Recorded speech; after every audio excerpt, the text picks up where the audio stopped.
off and running. Larry Kruger sitting in for Damon Bruce. Damon and Ratto on a Tuesday, election day, that is. November 8th, 2022, as we get things rolling. Tim Kawakami is going to join us. We'll talk a little bit about the Warriors. He sat down with Bob Myers earlier today before Bob stopped by with Goo and Steiny. Peter King is going to stop by as well around 4:45. And Bob Myers, if you missed it with Goo and with Steiny, we are going to replay some of that for you in the 5 o'clock hour. So looking forward to an action-packed 3-hour show.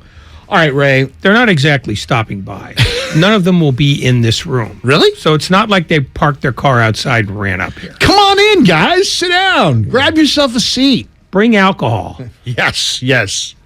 Or as my old friend used to say, snacks. Bring snacks. Yeah. Okay. Sometimes you'll hear, about moral victories. It's like, they lost the game, but it was a moral victory. Well, do you have moral losses when you win but play like S along the way and look terrible in the process? What's the opposite of a moral victory, Ray? Either an immoral victory that was definitely or a not moral failure. Well, I guess I'd go with moral failure than immoral victory. Well, look, they need the win. So, do they? Yeah. You want the 6-game losing streak? Well, you want to entertain the home folks with a loss to Sacramento? I just haven't heard anybody. It's amazing the concept of a needed win in November in a league where 16 teams make the playoffs. Well, but here's why that's not completely stupid in this case. They're in free fall. There are questions about, whether the culture that they've talked about for 8 years is holding true this year. There are issues with their young guys that are manifesting themselves in mediocre play when they're on the court and long stretches when they're not. So they needed a feel-good. Nobody's going to remember this game in a week, but for the moment, yeah, they needed it. The problem is, and I think the point you're making, is that they didn't show signs of improvement in any of the things that they need to show improvement in. What they showed improvement in was the notion that, Steph Curry is going to have to carry us for a while, which they prefer not to do, at least not at the number of minutes per game that he's playing. They thought the win was important, and you could tell by the minutes that, that their four most important players, played. Wiggins went over 40. Curry and Thompson were, on the high side of 37, and Green was 36. That tells you how they felt about it. Yeah, no doubt. And it brings up the question, is it sustainable? Is it at all sustainable? Curry, if you missed the game last night, was spectacular. I don't even... The superlatives, I don't know where to end. He had 47, 8 boards, 8 assists, 22 in the first half, 17 in the fourth quarter. And he did it on 17 of 24 shooting. And then mix in the fact that in the 38 minutes, he had 0 turnovers. It was almost a flawless game. He took the game over. Him and Wiggins at least did down the stretch. And then to hear Steph in the postgame, we had to win that game. He literally put the Warriors on his back, and it was awesome to watch. So, if you love a great Steph Curry show, and if you love watching a Hall of Famer at the apex of his Hall of Fame career, then you loved last night, right? Because you got what you wanted. But I'll ask the question right now, and I'll just make the statement, actually. I won't even throw it in the form of a question. It ain't sustainable. You can't do this every night. Look what it took to get a win over the Sacramento Kings on your home floor. Steph played 38, Clay played 38, Green played 36, Wiggins played 40. The consistent themes are the same. Too many fouls, poor defense. Some of the veterans really are looking old. Not a lot of energy or defense or scoring from that second unit. And it's just not sustainable. So as much as I would love, there was a time, Ray, when, and you remember it well, when the Warriors lost and there were, you were looking for bits of encouragement in losses. Now, I don't want to say that we don't enjoy the wins, but that's a win last night that was tough to enjoy. It was tough to enjoy because I think it was a discouraging night all the way through because I'm watching a bunch of things I didn't like to see. As you said, we're seeing, good things, but from guys that we already know can provide good things. And we're not seeing any of the answers to the questions that we had. We're not seeing any improvement in the issues that clearly are there. So I would have to say more than anything, it's a discouraging Warrior victory, which there haven't been a lot of those in my lifetime, but that's how I would term last night. Very discouraging. Kind of discouraging. Very discouraging is if they get 47 from Curry and lose, which they could very well have done. Almost happened. Yeah. So, look, you're not going to get answers about the bench anytime soon. This is not going to get fixed overnight. It's not a light switch. It's going to take a while, if it happens at all. If it doesn't happen, then you're looking at an 9th place team, because you're right. You cannot play those guys that many minutes night after night. But they needed a quick fix. They just needed to be able to drive home last night and say, well, we didn't lose that one. But they know what the problems are, and they know that the problems are sustaining themselves. Nothing about last night's performance by anybody not a starter was encouraging in any way, shape, or form. It's just they're an incomplete team, and they're going to stay an incomplete team until either Jordan Poole kicks himself out of his shooting torpor. How do you go from 18 shots to 4? There's something going on there. I think he's down on himself. Is it? Is he down on himself? I think like a lot of streaky shooters, when they go into a funk, they stay in one. Klay Thompson, when he would have dry spells, they'd last 4 or 5 games because they'd be thinking too much about, should I shoot? Should I not shoot? And so, the other night, he shot too much. Last night, he shot as many times as Kevon Looney did. Which cannot happen when he's kind of the center of the universe of the second unit. Well, but Especially it's more a statement. It's more a statement of confidence than anything else. It just is his confidence wane that quickly? I think with streaky shooters, which he is one, I don't think that's unusual at all. Because I'm losing my rhythm. I got to think about when to shoot and when not to shoot.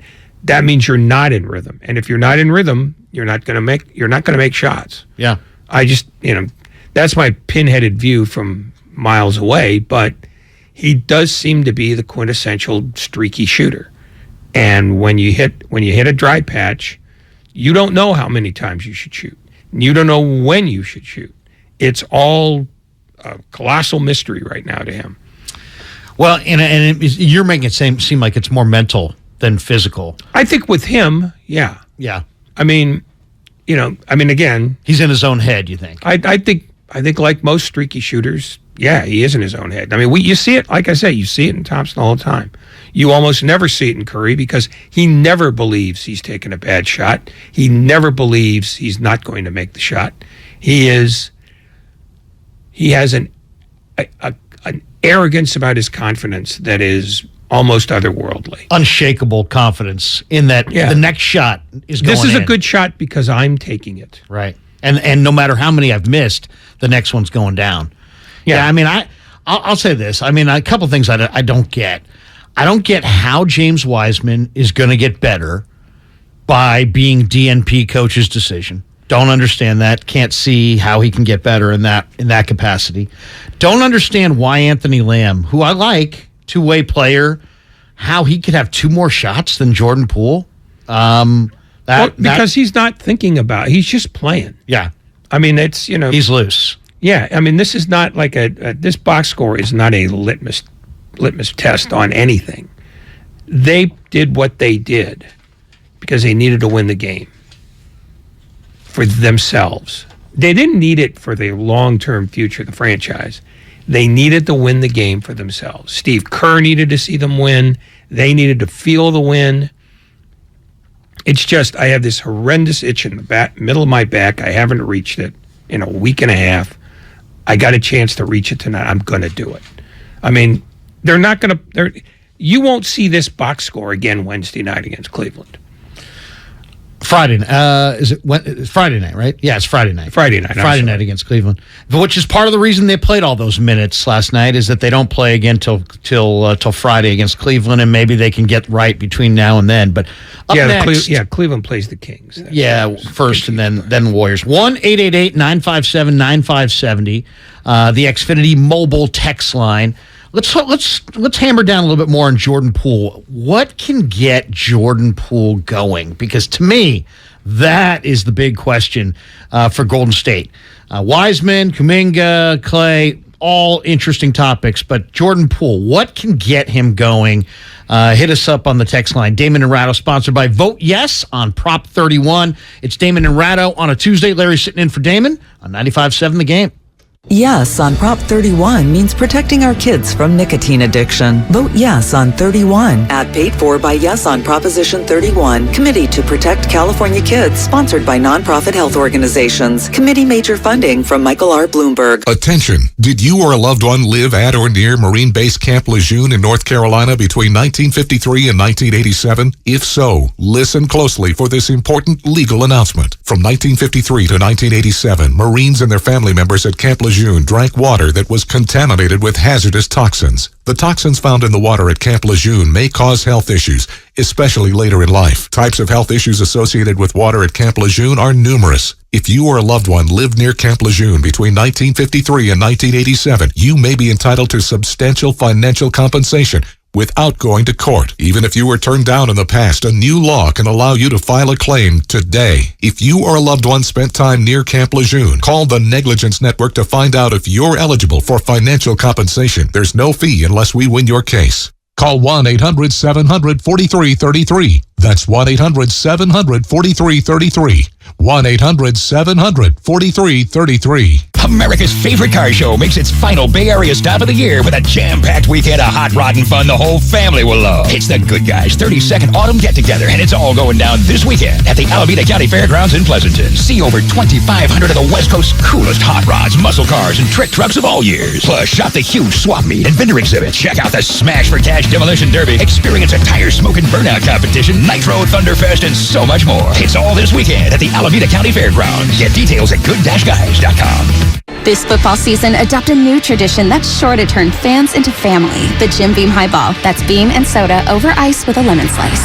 Share one at the stadium or make one at home. Kentucky Straight Bourbon Whiskey, 40% alcohol by volume. Copyright 2022, James B. Beam Distilling Company, Claremont, Kentucky. Drink smart. Kirby is your driveway mechanic. They bring the shop to you with brake replacements, oil changes, washes, and so much more. Get $50 off your first oil change with code OIL50 at Kirby.com. That's CURBEE.com and use code OIL50. Attention, guys. By now, you should know that when it comes to meal enhancement pills, most of these contain the same ingredients that are repackaged over and over again. Why take the same old when you can perform in the bedroom with confidence at the highest level? That's why Noxitril needs to be on your bedstand. If you thought that the little blue pill works well, wait till you try Noxitril. It's like Viagra on steroids. Thousands of men each week have switched from that prescription blue pill to Noxitril. That's because Noxitril is automatic. No need to worry anymore. When it's time to perform, we've got this. Explosive results you can count on with no side effects, no stuffy nose. We want every man to try Noxitril, so call now and take advantage of our special free bottle offer today. Oh, and as a reminder, please use the Noxitril dose as directed. It's that strong. Call right now and get your free supply. Call 800-486-1608. That's 800-486-1608. It's like Viagra on steroids. Improve your sex life with your free supply. Call 800-486-1608. That's 1-800-486-1608. If you own a business, this has been a bumpy ride.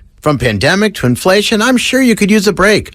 If your business has 5 or more employees and survived COVID, you might be eligible to receive a payroll tax refund of up to $26,000 per employee. The challenge is getting your hands on it. Hi, I'm Howard Mackler, and that's why I founded GetRefunds.com to cut through the red tape and get you that money. The team of tax attorneys we have put together are highly trained in this little-known payroll tax refund program. We do all the work, charge not a dime up front, and simply share a percentage of the cash that we get for you. Businesses of all types qualify, including those who took PPP, nonprofits, and even those that had increases in sales. We have helped return over $1 billion to businesses, and we can help your business too. Just go to getrefunds.com and answer a few questions. This payroll tax refund is only available for a limited period of time. Don't lose out on up to $26,000 per employee. Go to getrefunds.com. That's getrefunds.com. The Wendy's $3 breakfast deal is here. Get a bacon or sausage, egg, and Swiss croissant, plus a small seasoned potatoes. That's a better breakfast for just $3 in 3 easy steps. 1, wake up. 2, get out of bed. And 3, head to Wendy's for your $3 breakfast deal. Choose wisely. Choose Wendy's $3 breakfast deal. Limited time only. Participating U.S. Wendy's during breakfast hours. Select a request $3 breakfast deal in order to obtain discount. Not valid for a la carte or combos orders. Price and participation may vary in Alaska and Hawaii. You're the one who protects the flock, and that requires an eye for detail. Because when safety and well-being are on the line, it's the details that can save lives. Even when no one else is watching, you see everything. Grainger gets you, and we're here for you, and all the ones who get it done with a wide range of safety products and solutions, plus board-certified safety consultants here to answer your questions. Call, click Grainger.com, or just stop by. Grainger, for the ones who get it done. Yeah, we're replacing the carpets too, so don't worry about that. No fresh powder yet, but Dan's Ski Lodge has an avalanche of projects. Those 4 rooms are getting hot tubs. He needs a staff engineer to navigate a flurry of new requests. And all of those will be fully ADA accessible. Indeed can help him hire great people fast. I need Indeed. Indeed you do. You can schedule and conduct virtual interviews all from your employer dashboard. Visit Indeed.com/credit and get $75 towards your first sponsored job. Terms and conditions apply. What's worse than calling your groin your junk? Treating it like junk. Respect your pubic region with Gillette Intimate. Gentle and easy pubic hair care from America's #1 trusted men's grooming brand. Gillette, the best a man can get. Buy now at Walmart.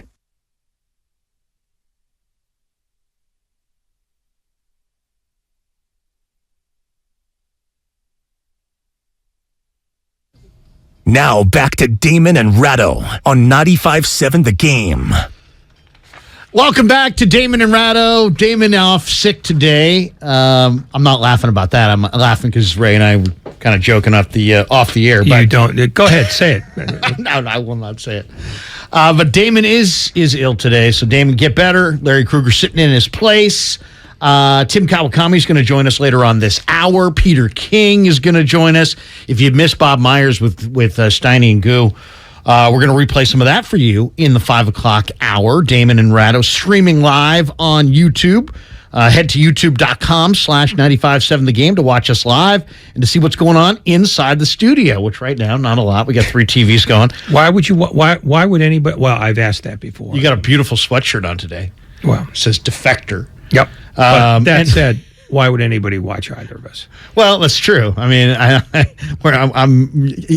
find very attractive. Myself, not as much.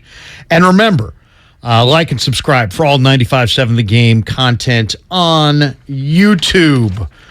All right, we're talking about the Warriors. Warriors got the win last night. And first of all, it's NBA season. They've played 11 games. Last night was the 11th game of an 82-game season. So we've played 13% of the regular season, which, Charles Barkley called the playoffs the second season or the real season. So you got, 80, almost 90% of the season still left to be played in the regular season, and that's before you get a month plus of playoffs. So there's a lot of basketball that's going to be played between now and when things actually matter. And Tim Kawakami, by the way, who stopped by with Bob Myers, will stop by with us later this hour around 3:45 in about 25 minutes, and we'll get his thoughts on what he got from Myers this morning and what he got from the Warriors last night. If you missed the Warriors last night, Steph Curry was spectacular. I don't rank his performances, but man, that was special. It was. I won't say it was Game 4 of the finals because that was the finals, but he basically just said, you know what? it ain't going down this way. It's like my personal mission in life is to never lose to the Sacramento Kings. The Kings had a lead, Ray. The Kings led by 12 at half. They led by 10 with good amount of time left in the game. And they led 92-82, Sacramento did, with 10 minutes left in the fourth quarter. And then Steph and Wiggins just kind of carried them to victory. But Jordan Poole still looks very uncomfortable. Klay Thompson, Malik Monk just blowing by Klay Thompson at will on a couple plays. But let's focus on Poole first. What can be done? I mean, you referenced that it's probably a confidence thing, and I think you're probably right because I don't see anything wrong with him physically.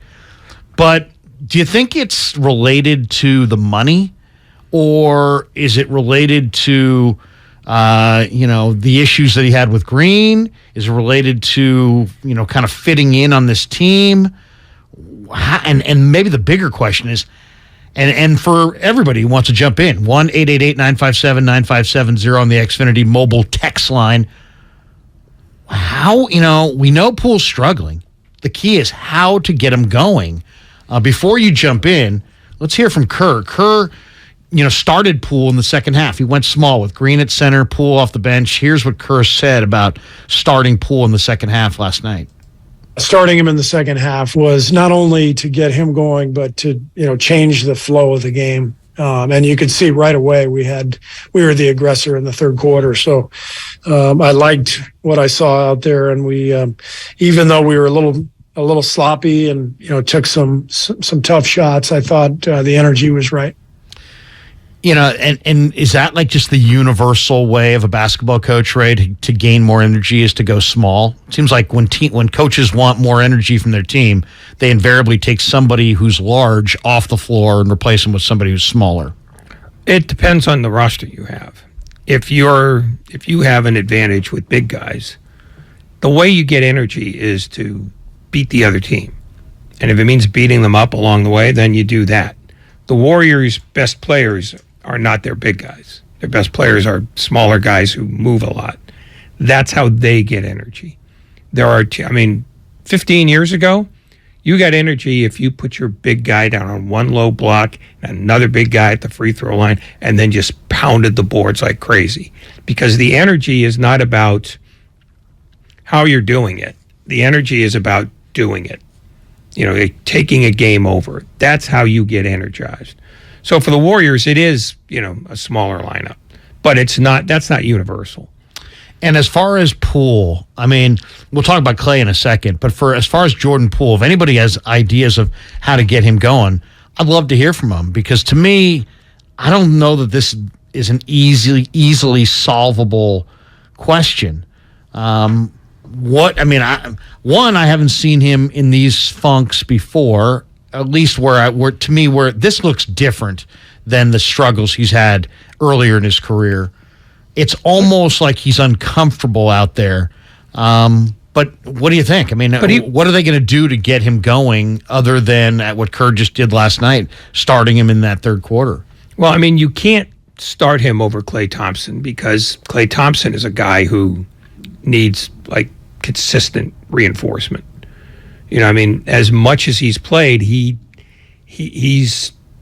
too wired into playing to be able to sit comfortably. So Poole has to learn how to do this in the minutes he's given. And I think it would help him if he didn't think about the money, because that was part of this might be him trying to justify the contract immediately when the contract is spread out over 4 years. So you don't have to justify it after 11 games. I think he is inside his own head, and the only way he's going to get outside of his own head is to make himself comfortable. I don't think you give him, we're going to give you a bunch of extra minutes even though you're shooting poorly to figure it out. He's got to figure it out within the framework of the larger team. And that's the same thing for Weissman, it's the same thing for Kuminga. It's just, you have to figure out how to play your best basketball in the framework we give you, in the minutes we give you. It's not like, okay, you didn't play very well, so we're going to give you more time to play. It doesn't work that way. It's never worked that way. You earn your minutes. And that's what they have to do. And it's, you can be coached all you want, but ultimately it's what you do when you're on the floor that either gets you more minutes or it gets you more bench. It's interesting. Do you look at, is it important who, then do you mix up the players that he plays with so that maybe you get a different result? Or do you just say, you know what, you make some concrete decisions on your lineup like you have coming out of camp and you just stick with it. And you just keep putting the guys out there and just let the problem solve itself over time. Well, there's plenty of time for this. He did start him right. in the second half. He had him in the starting unit to start the third quarter. So there are things you can do to tinker with the way he gets his minutes here and there. But in terms of minutes played, you saw what Steve Kerr believes about his team right now. He played like basically 45 minutes, almost 50 minutes or so with a bench out of 240. The other 190 minutes went to their starters. Is that just because of what we saw last night? Is that's who Steve trusts? He trusts his starters. No, he clearly trusts his starters more than he trusts his reserves, because not only has he been with them for years, their numbers prove that they're the ones who should be trusted. And that's the other problem with the young guys. They know they're not trusted right now, not trusted nearly as much. But long term, Kerr knows that they have to become more trustworthy. And that's something that you can't just say, okay, well, we'll just play you till you become trustworthy. They did that with Weissman 2 years ago, and it didn't work well at all. No. Well, it gave him run, and it gave them an idea of where he was at. But it also gave him run on a bad team. Right. So that, the things that he needs to learn in playing with this team, he didn't learn that year because this team was not together in that year. So it's, the run he got 2 years ago, while it was incomplete and, very disjointed, it's run that he's not going to get now. I mean, Kevon Looney's gotten better. He's the guy who never makes the bad decision. He always, screens at the right moment. He rolls at the right moment. He hits the boards at the right moment. He's Steve Kerr's dream date. And so he's not going to take minutes away from Looney. He's got to figure out in the minutes he gets when he plays, how can I help them rather than how can I get unlocked here? Because ultimately it's not about them. It's about how they fit in the greater unit. It is interesting because you have guys who have accomplished so much in the starting unit. I mean, Curry and Thompson and Green and Wiggins. I mean, these guys have accomplished an awful lot. But I'm just thinking of the greater good. Would it really hurt? I mean, I know you don't want to give away minutes, but maybe move somebody or multiple somebodies from the starting lineup to the bench to see if you can play a little bit more even basketball instead of playing pretty well with your starters, going to the bench, then having basically the lead be lost, and their whole feel good goes off the floor when the starters go off. Now the second unit comes on, and they can feel, it's almost like they can feel the burden of expectations, and their games aren't really developed, and there's multiple agendas potentially. It just feels like that second unit needs a little something, and I'm not sure what it is. The something it needs is to play more dynamic basketball because... And is that led by Poole and his offense? I don't know what it's led by because we haven't seen enough Poole offense to be able to make that determination. And really, of those five guys who came off the bench last night, only Moody is relatively reliable, and Anthony Lamb has been a mild surprise and a pleasant one. The other three guys, I mean, Ty Jerome, it was minus 22 in 11 minutes. Kuminga got 9 minutes, and Poole is still, shooting poorly. It's just, if you have a unit that's functioning very well and one that's functioning poorly, I mean, it's almost like the old hockey question. If you have one line that's doing really well, right, but the second line is doing poorly, do you change up both lines? Maybe make the second one a little bit better and the first one a little worse? They try that all the time, and then they try it back, and it's, it's an ongoing process. So there's no like set, they have to do this to make that second unit better. The second unit has to play better on its own. And maybe this is not so much a confidence problem for all of them. Maybe it's a roster problem. That needs to be. You mean that the pieces just don't fit well together, and that maybe they never shake will. it up at some point. I mean, it's. Let's put it this way: Steve Kerr and Bob Myers have discussed that possibility, and more than once, because they discuss everything. And there are going to be there are questions being asked now, and they're going to get immeasurably harder the longer this goes on, because Steve Kerr does not want to look up in 2 weeks and see that they're he's looking 5-12. Yeah, and they're 2 games away from catching the Sacramento Kings. Yeah, I mean, it's one, you're competitive. 2, you can't give up that many games to teams that are running well, like Phoenix and Portland and now Utah.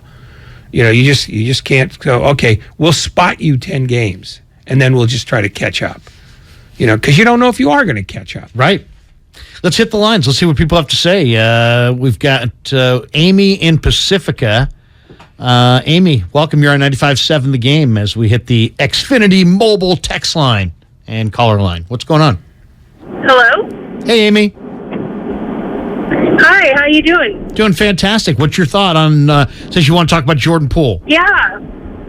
I really think, I hear what you guys are saying, but I've been watching him, and I think he does so much better when he starts the game, when he's not coming off the bench, and I think it contributes to his confidence. I think he's a natural leader. I think he's young and he's inexperienced, but honestly, I think if we started him and put Clay on the bench, and I know that's hard to say, I love Clay, but I think it's radical, but I think it would help, because what happens now is that Clay goes off the bench and he helps that team get so much better, and he helps the young guys, and he's been in the league a long time, and there's a problem with his minutes and all that. So it seems like that would be kind of a good thing to try. That's my personal opinion. It seems like Jordan Poole needs that confidence building that he gets when he comes up, when he starts games.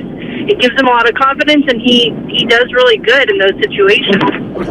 All right, Amy, appreciate the phone call. What do you think, Ray? Flip-flop Clay and Jordan. I mean, who would that be? Would that be too much of a shot to Klay Thompson at this particular point in time? Because I would sell it to him as, hey, it's not what you're not doing.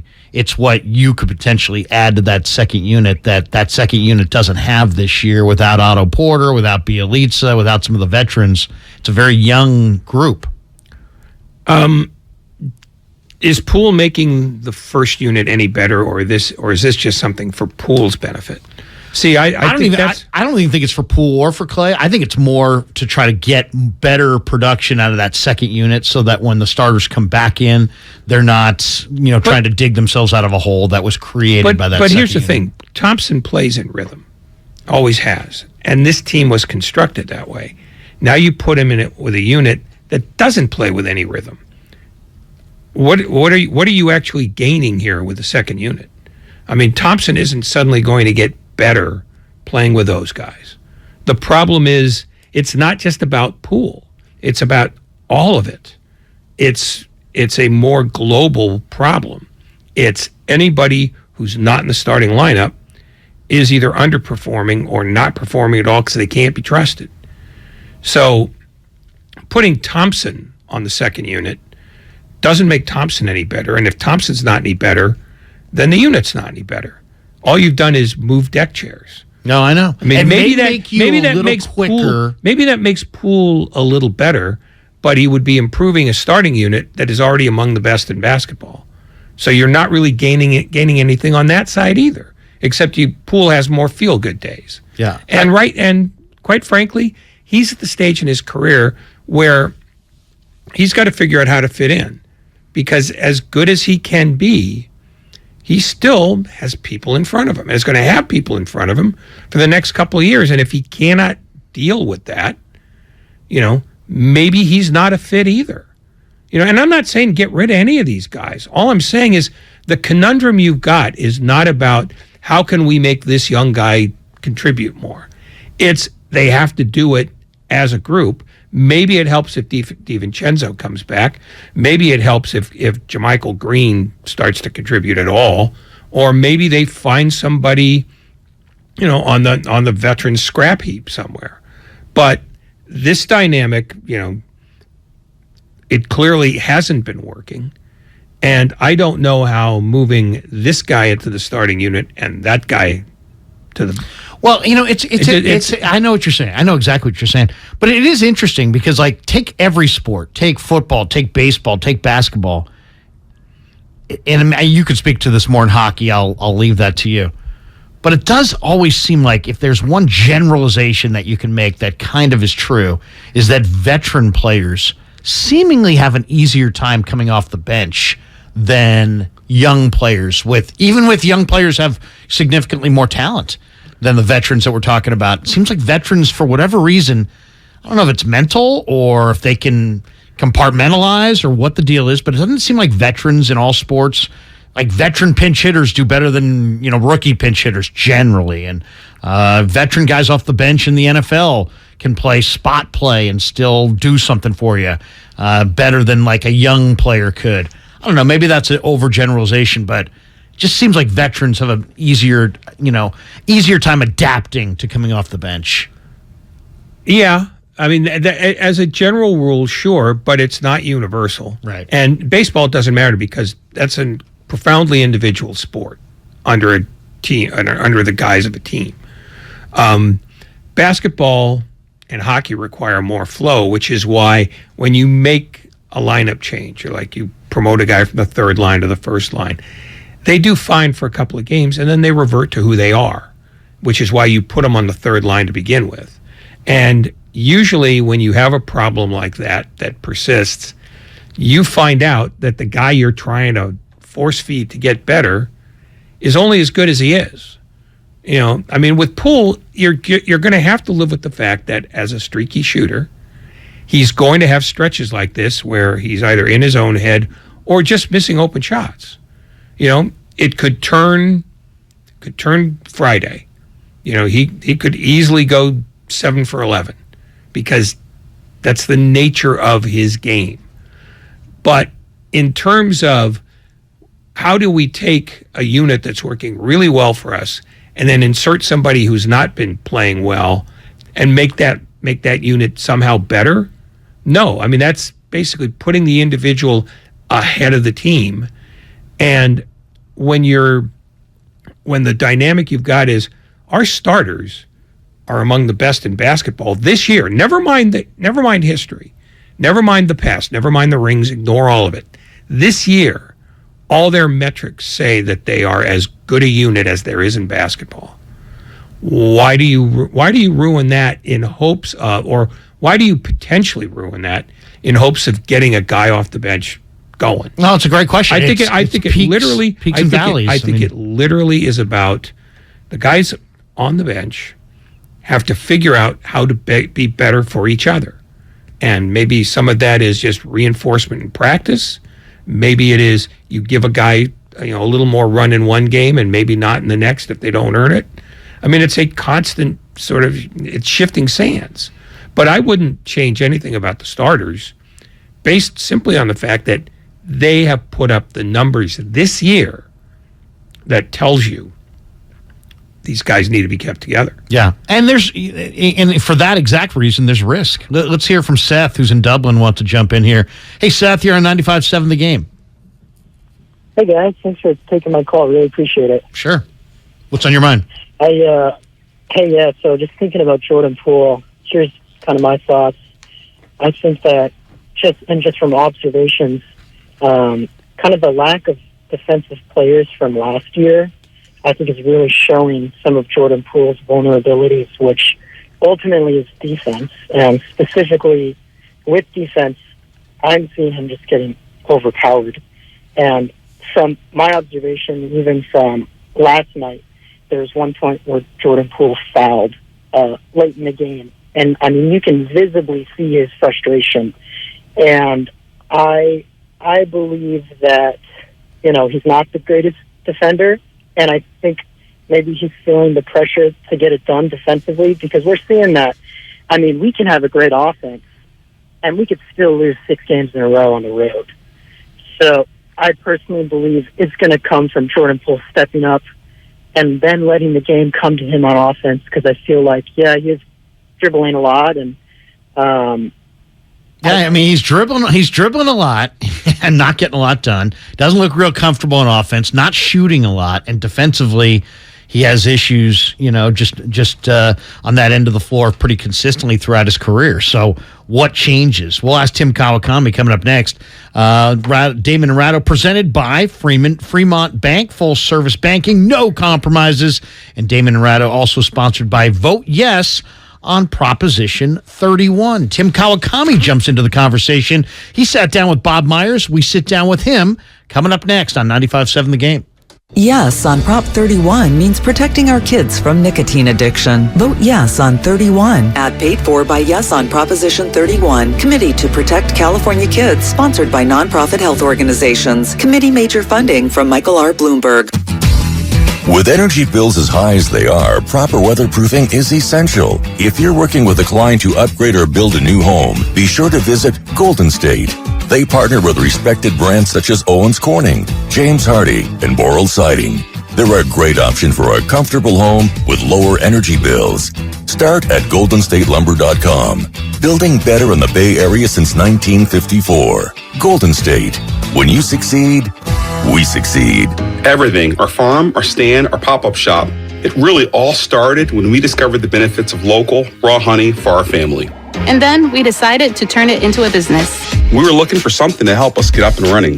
So we got the Chase Business Complete Banking Account. It's more than a bank account. It comes with Quick Accept, which lets us take card payments anytime, anywhere in the U.S. using the Chase mobile app. Plus, we get same-day deposits at no extra cost. For us, it's more than honey. It's about sharing a little sweetness with the world.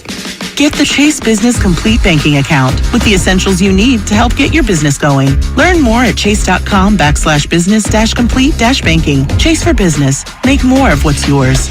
Quick Accept is not available in U.S. territories. Enrollment required. Usage subject to approval. Same-day deposits available for payments before 8 p.m. Eastern Time, Sunday to Friday. Fees and rates apply for checking and processing. Limitations and restrictions apply. Participants compensated. Merchant services provided by Payment Tech LLC and WePay Inc. Subsidiaries of J.P. Morgan Chase Bank and a member FDIC. This Veterans Day, Outdoor Supply Hardware is giving 20% off to retired or active military service members. Visit Osh November 11th through 13th and receive 20% off with ID. This discount is on top of Osh's end-of-season clearance sale. Save up to $200 on in-stock fire tables and patio heaters, or save $100 on select Weber propane grills. Osh has great price in-stock holiday decor, artificial trees, lights, and inflatables. Visit 14 Greater Bay Area and Central Coast Osh locations. Osh, neighbors helping neighbors. Score big with Xfinity Internet. It's made to do anything, so you can do anything. Supercharge your home with the game-changing speed of supersonic Wi-Fi. With 3 times more bandwidth, it covers the field and then some. And blocks billions of threats with advanced security that helps keep you protected at home and on the go. If you're keeping score, that's internet that does it all. That's unbeatable internet from Xfinity. Learn more at Xfinity.com. Restrictions apply. Not available in all areas. Hi, welcome to the IKEA Holiday Prep event. Here to help you host the season with offers, in-store workshops, and more. Oh, great. I may have invited the whole neighborhood for the holidays. Don't worry, you can do this. To start, IKEA family members save 20% on Venturfent Christmas tree decor and gift wrap. You are my hero. Visit us in-store or at IKEA-USA.com/holiday prep to get ready and save. Offer valid 11/9 to 11/23/22. U.S. only while supplies last. Selection may vary by store and online. Restrictions apply. Are you interested in new career opportunities in the Bay Area and want to make a difference in your community? The San Francisco Sheriff's Office is looking for people considering a job in law enforcement right now. If you're at least 20 years or older with a high school diploma or equivalent, the San Francisco Sheriff's Office wants to hear from you. Enjoy full benefits, flexible schedules, and opportunities for growth and promotion. For employment announcements and more information, visit sfsheriff.com. That's sfsheriff.com to apply today. Fremont Bank. If there's one thing we understand more than anybody, it's that it takes a local bank to really get the needs of local businesses. Fremont Bank has the flexibility and motivation to service your business loan needs like other banks can't or won't. With our full suite of business loan products and recognition as a top SBA lender in the Bay Area, Fremont Bank is the right choice for local and family-owned businesses. Fremont Bank. Learn more at fremontbank.com. Member FDIC, Equal Housing Lender. The Prophetic Matrix. Unlock the secret code to your destiny. A new revolutionary book by Michael John Toste. The first ebook to make history by being filmed in space. Discover your unlimited future. Get The Prophetic Matrix now on Amazon.com and BarnesandNoble.com. Football season is here. The new Odyssey app lets you stay connected to your NFL team, your station, your shows. Follow your favorite stations and come back again and again. Get real-time updates on everything you care about. Miss your show? Jump back to their awesome rewind feature. The Odyssey app is NFL football. Live and on demand. Wherever you are, whenever you want. And did we mention it's all free? Download the Odyssey app today. You can't get much for $5 these days. Unless you go to Wendy's for a $5 Biggie Bag. Get your choice of double stack, junior bacon cheeseburger, or crispy chicken BLT. Plus 4-piece nugs, fries, and a drink. All for just $5. You got that bag. You got that Biggie Bag. You got that bag. That was smooth, wasn't it? That's how you're gonna feel when you get that Biggie Bag at Wendy's. U.S. price and participation may vary. Includes 4-piece nuggets, small soft drink, and small fry. Prices may be higher in Alaska and Hawaii. Meet Joe A, Hi. Joe B, Hello. and Joe C. What's up? 3 everyday Joes perfecting their banking with Chase. Joe A is locking his lost debit card with the Chase mobile app. Joe B is cruising toward his new ride with AutoSave. And Joe C's Chase banker is helping him budget to go back to school. Tools that help protect, support for what's next. One bank that puts you in control. Visit chase.com/checking. Chase, make more of what's yours. Chase mobile app is available for select mobile devices. Messaging and data rates may apply. JP Morgan Chase Bank, N.A. member FDIC.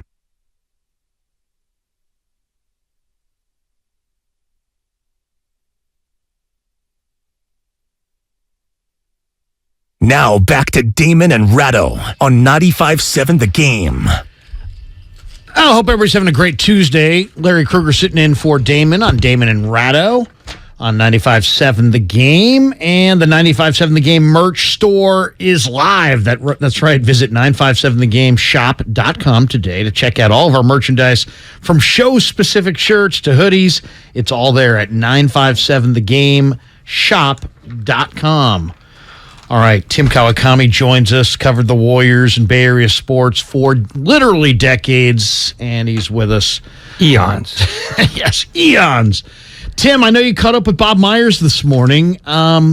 Before we get to your conversation with him, you're watching this team. You know, there's 87% of the regular season still to be played, so there's a lot of basketball left. But how serious do you kind of view the Warriors' issues? Are they, super serious and they may need roster construction changes, or is this just bumps in the road that all teams go through? Yeah, I'd probably put it in the middle there. I don't know that it's panic time and gather up some players and trade them for something and change what your plans are. I think it might get there, which I would not have said at the beginning of the season. I just think that road trip was just a disaster, and I mean, they're not debating that part. It's true. It looked funky last night, too, for much of the game. You shouldn't be needing Steph Curry to bail you out with 47 points in a home game against Sacramento, and then celebrate it after. And there's definitely second unit issues. There's issues with the defense up and down, and there's no question there are major problems here. I think they've got enough talent to figure it out. I don't know that they will. I think that's up in the air. I think, you can't just write them down to be the first, second, third seed in the West. And then they're a dangerous team in the postseason. I don't know. But it's going to be awfully hard to get to the level of where they got to start trading people, because you start trading people, it's got to be the young guys, and you're not getting value back. You're not even coming close. Now, maybe they do it. Maybe they arrange some things to try to figure out to get one decent young veteran. They may be on a slightly different timeline. I don't know. That's going to be very hard to figure out. I don't think they want to go there, but I think they can figure it out. I think Steph Curry, Draymond Green, and if Klay Thompson plays better, if Jordan Poole plays better, they still have a live shot at anything they want. But there's some real shakiness there. I'll just put it that way. They're on warning. And I'll give a move like Bob Myers talking to me wasn't like saying it, I'm terrified. He wasn't saying this is terrible, but he was saying it does have to get better. And everything, they're going to have to look at things. If it doesn't get better, by January, certainly by early February, and trade deadline, towards late February. But it's early. There are some fundamental problems, but I think they've got the talent to kind of figure it out. They clearly haven't. That defense and that second unit, these lottery picks, they're a lot further away than they thought they'd be right now. They still have time, though. Given the nature of what they're trying to do, which is build the team of tomorrow while still keeping on to the team of today, is this an unusual problem for an NBA team to have, where the starting unit has performed as well as it has, but the backups have universally been either profoundly disappointing, awful, or invisible? How rare is this? It's relatively rare. There have been other times. I think maybe some of that Celtics Garnett team, and there might have been some others where the starters were just so much better than everybody else. Anytime LeBron played in Cleveland, he was a plus, and when he was out in 8 minutes, they were minus 14. There are times when that's happened. There's teams that have won like that. I don't think we've seen the extremes where you have 4-time champions in their 30s, all making huge money, max contracts, and then you have lottery picks. Not just veteran, journeymen. You have lottery picks, guys who have some reason to believe that they're going to be stars in the NBA, and the team has. And they're being groomed to be the second unit, going to move into the first unit at some point. And it's this separate. It's taking this long to get that going. I think that kind of comparison between the first and second unit, it might be unique. Just the Hall of Famers and young talent that isn't ready, but you kind of can't wait forever. They do. I agreed with them. You have to put them in the spot where they're going to play. You can't just say, these guys, we'll still have them sit another year. Well, you can't do that with the salaries that Steph, Klay, and Draymond are making, and Wiggins. Jordan Poole now sliding into that salary, high salary slot next season. You can't just say, okay, we don't need to play them again. Now maybe they have to move it around, trade 2 of them to get somebody, one player who's useful. I don't know who that player is. I don't think they want to do it. But yeah, I think the separation between the two sides might be unique in the history of the NBA, and they're feeling it. They're feeling the difficulty of blending this. Steve Kerr, for sure, is trying. We've seen it. He's trying to play Wiseman. He's trying to play Kuminga, and he's getting frustrated, and he's yanking them out, and he's putting in two-way players. That was the stunning thing. Anthony Lamb and Ty Jerome, not two players I had down on the Warriors' key players on the roster bingo card, and they are playing immense minutes. At least they were last night. I don't expect that to continue. Dante DiVincenzo's coming back pretty soon. Iguodala's maybe back in a week, 2, 3, whatever that timetable is. And I think Kuminga and Wiseman and Moody, and Moses Moody, another one, are going to get themselves into that rotation regularly.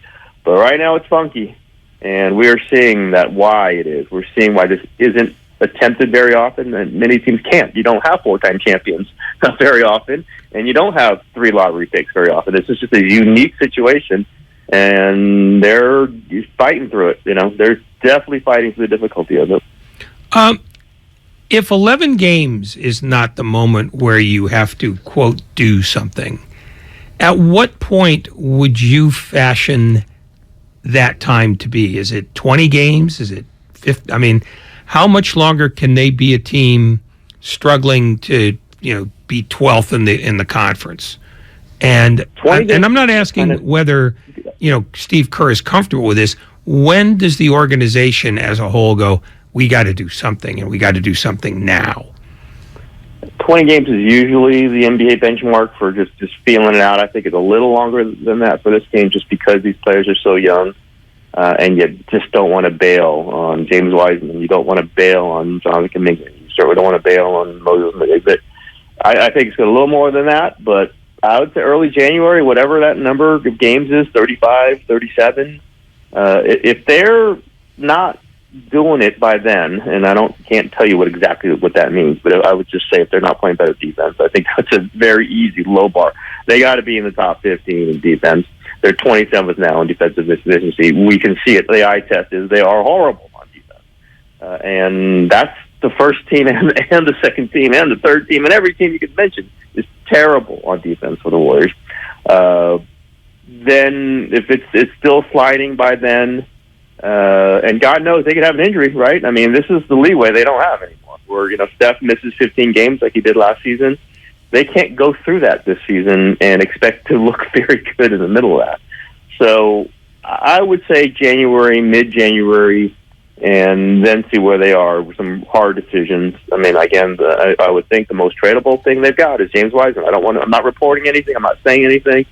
We know how much the front office loves him. We know how much, Joe Lacob loves him, who has a pretty strong voice in all decision making. But that's a big contract, big salary next season. They picked up his option for next season. They have this big tax thing. There's one way to, partial way to get out of it is to move him. Now, you probably can't take a salary coming back, or at least a future salary coming back. I don't know. Like, there are some tricky things coming up, and they can't really trade Poole until next season. So that's not a quick solution, and I don't think they want to. They don't want to do any of this. It's not just because of personal preference. Like, they've set this up so the young guys are coming up, aren't making a ton of money. Jordan Poole just started making money. It's going to be hard to move him. Like, this has to work in the way their salary structure is convened. Now they start trying to get out of it.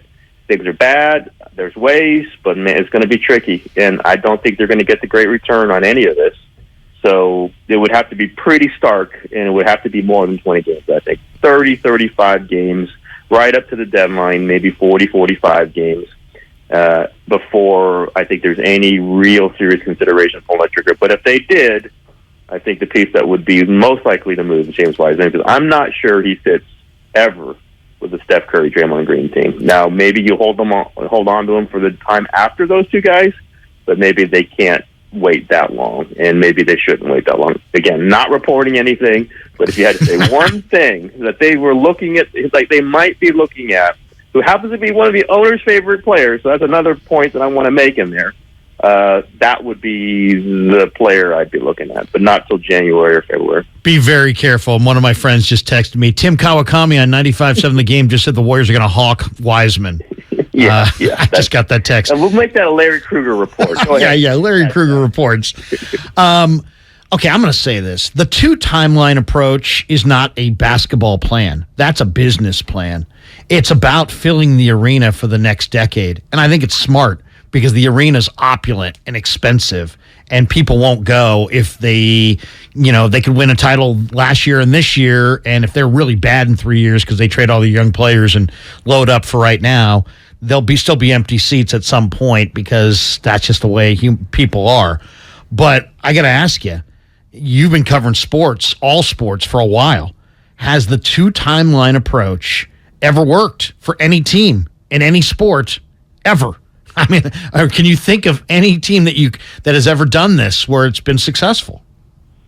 I can't, but I can't think of one where they've had it this disparate, where you've had three veterans, and you can't Iguodala, it's four, who have achieved so much, and you have lottery picks. Like, this was the weird thing.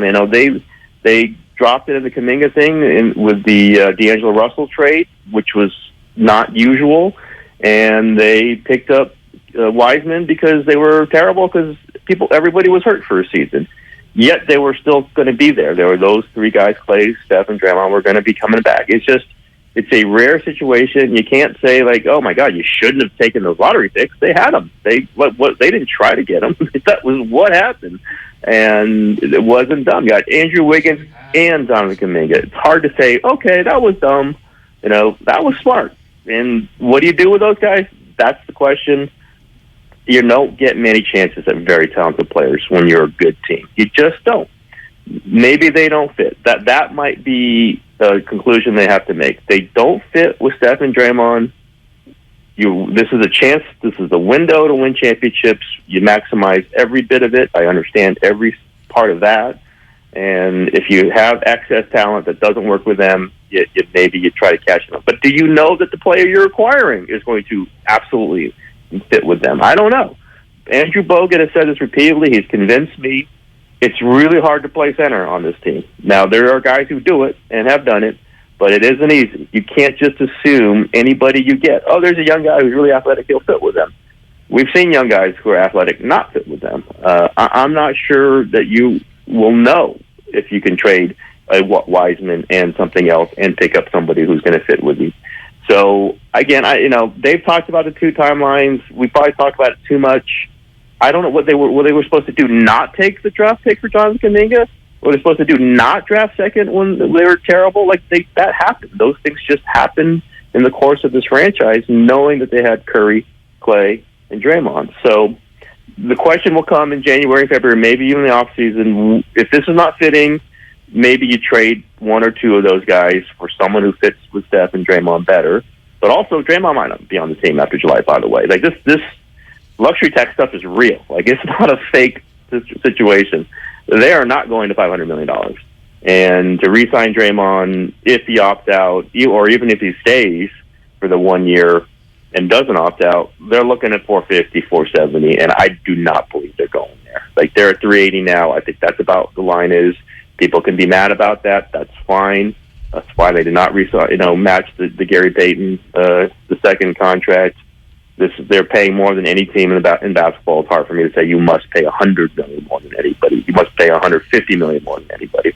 This is where they're at. When you're paying Steph Curry $52 million, Clay $40, Draymond $26. This is just where you are in that stratosphere. They might have to make a decision about cashing in the lottery picks, but I can't say, boy, that was stupid to draft where you were actually had the pick and take the best player you could. It's hard for me to say that was dumb. It's hard for me to say it was unrealistic. This decision now is coming in the next few months, not the past few months. This is where they have to figure it out into the future. They won the championship last year, right? They won the championship last year. Hard to say it's all screwed up. They still can do it this year. They just got to figure out whether these guys are whether it's worth it to ride with them, and maybe they don't fit, or if you decide they don't fit, you change out two of them for one, and you hope that one player can fit with everybody. Tim Kawakami joining us on 95.7 The Game, and like that, welcome to your 4 o'clock hour. You're listening to 95.7 The Game, KGMZ FM and HD1 San Francisco. Always live on Twitch, YouTube, and the free Odyssey app. Damn well better be free. The notion that somehow they had so much good luck that they don't know what to do with it is starting to rise up, and you sort of pointed that out yourself. But what I'm wondering is whether in doing so, the Warriors tried to, get guys that were maybe too young for the way they want to play. Because it's not just that, Weissman didn't have much experience. Kuminga hasn't had much experience either. And those seem to be the two guys that are standing out.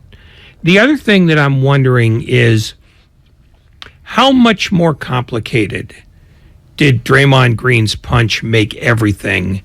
Because it seems to be the thing that people refer to when they look at Poole and his struggles. Is Poole just having a tough time shooting because streaky shooters have that? Or is he in his own head? Yeah, I don't know. I think it's probably an accumulation of a lot of things with Poole. He is a streaky shooter. He has had his ups and downs in the playoffs, in the regular season. He had a really bad rookie season. He's turned around.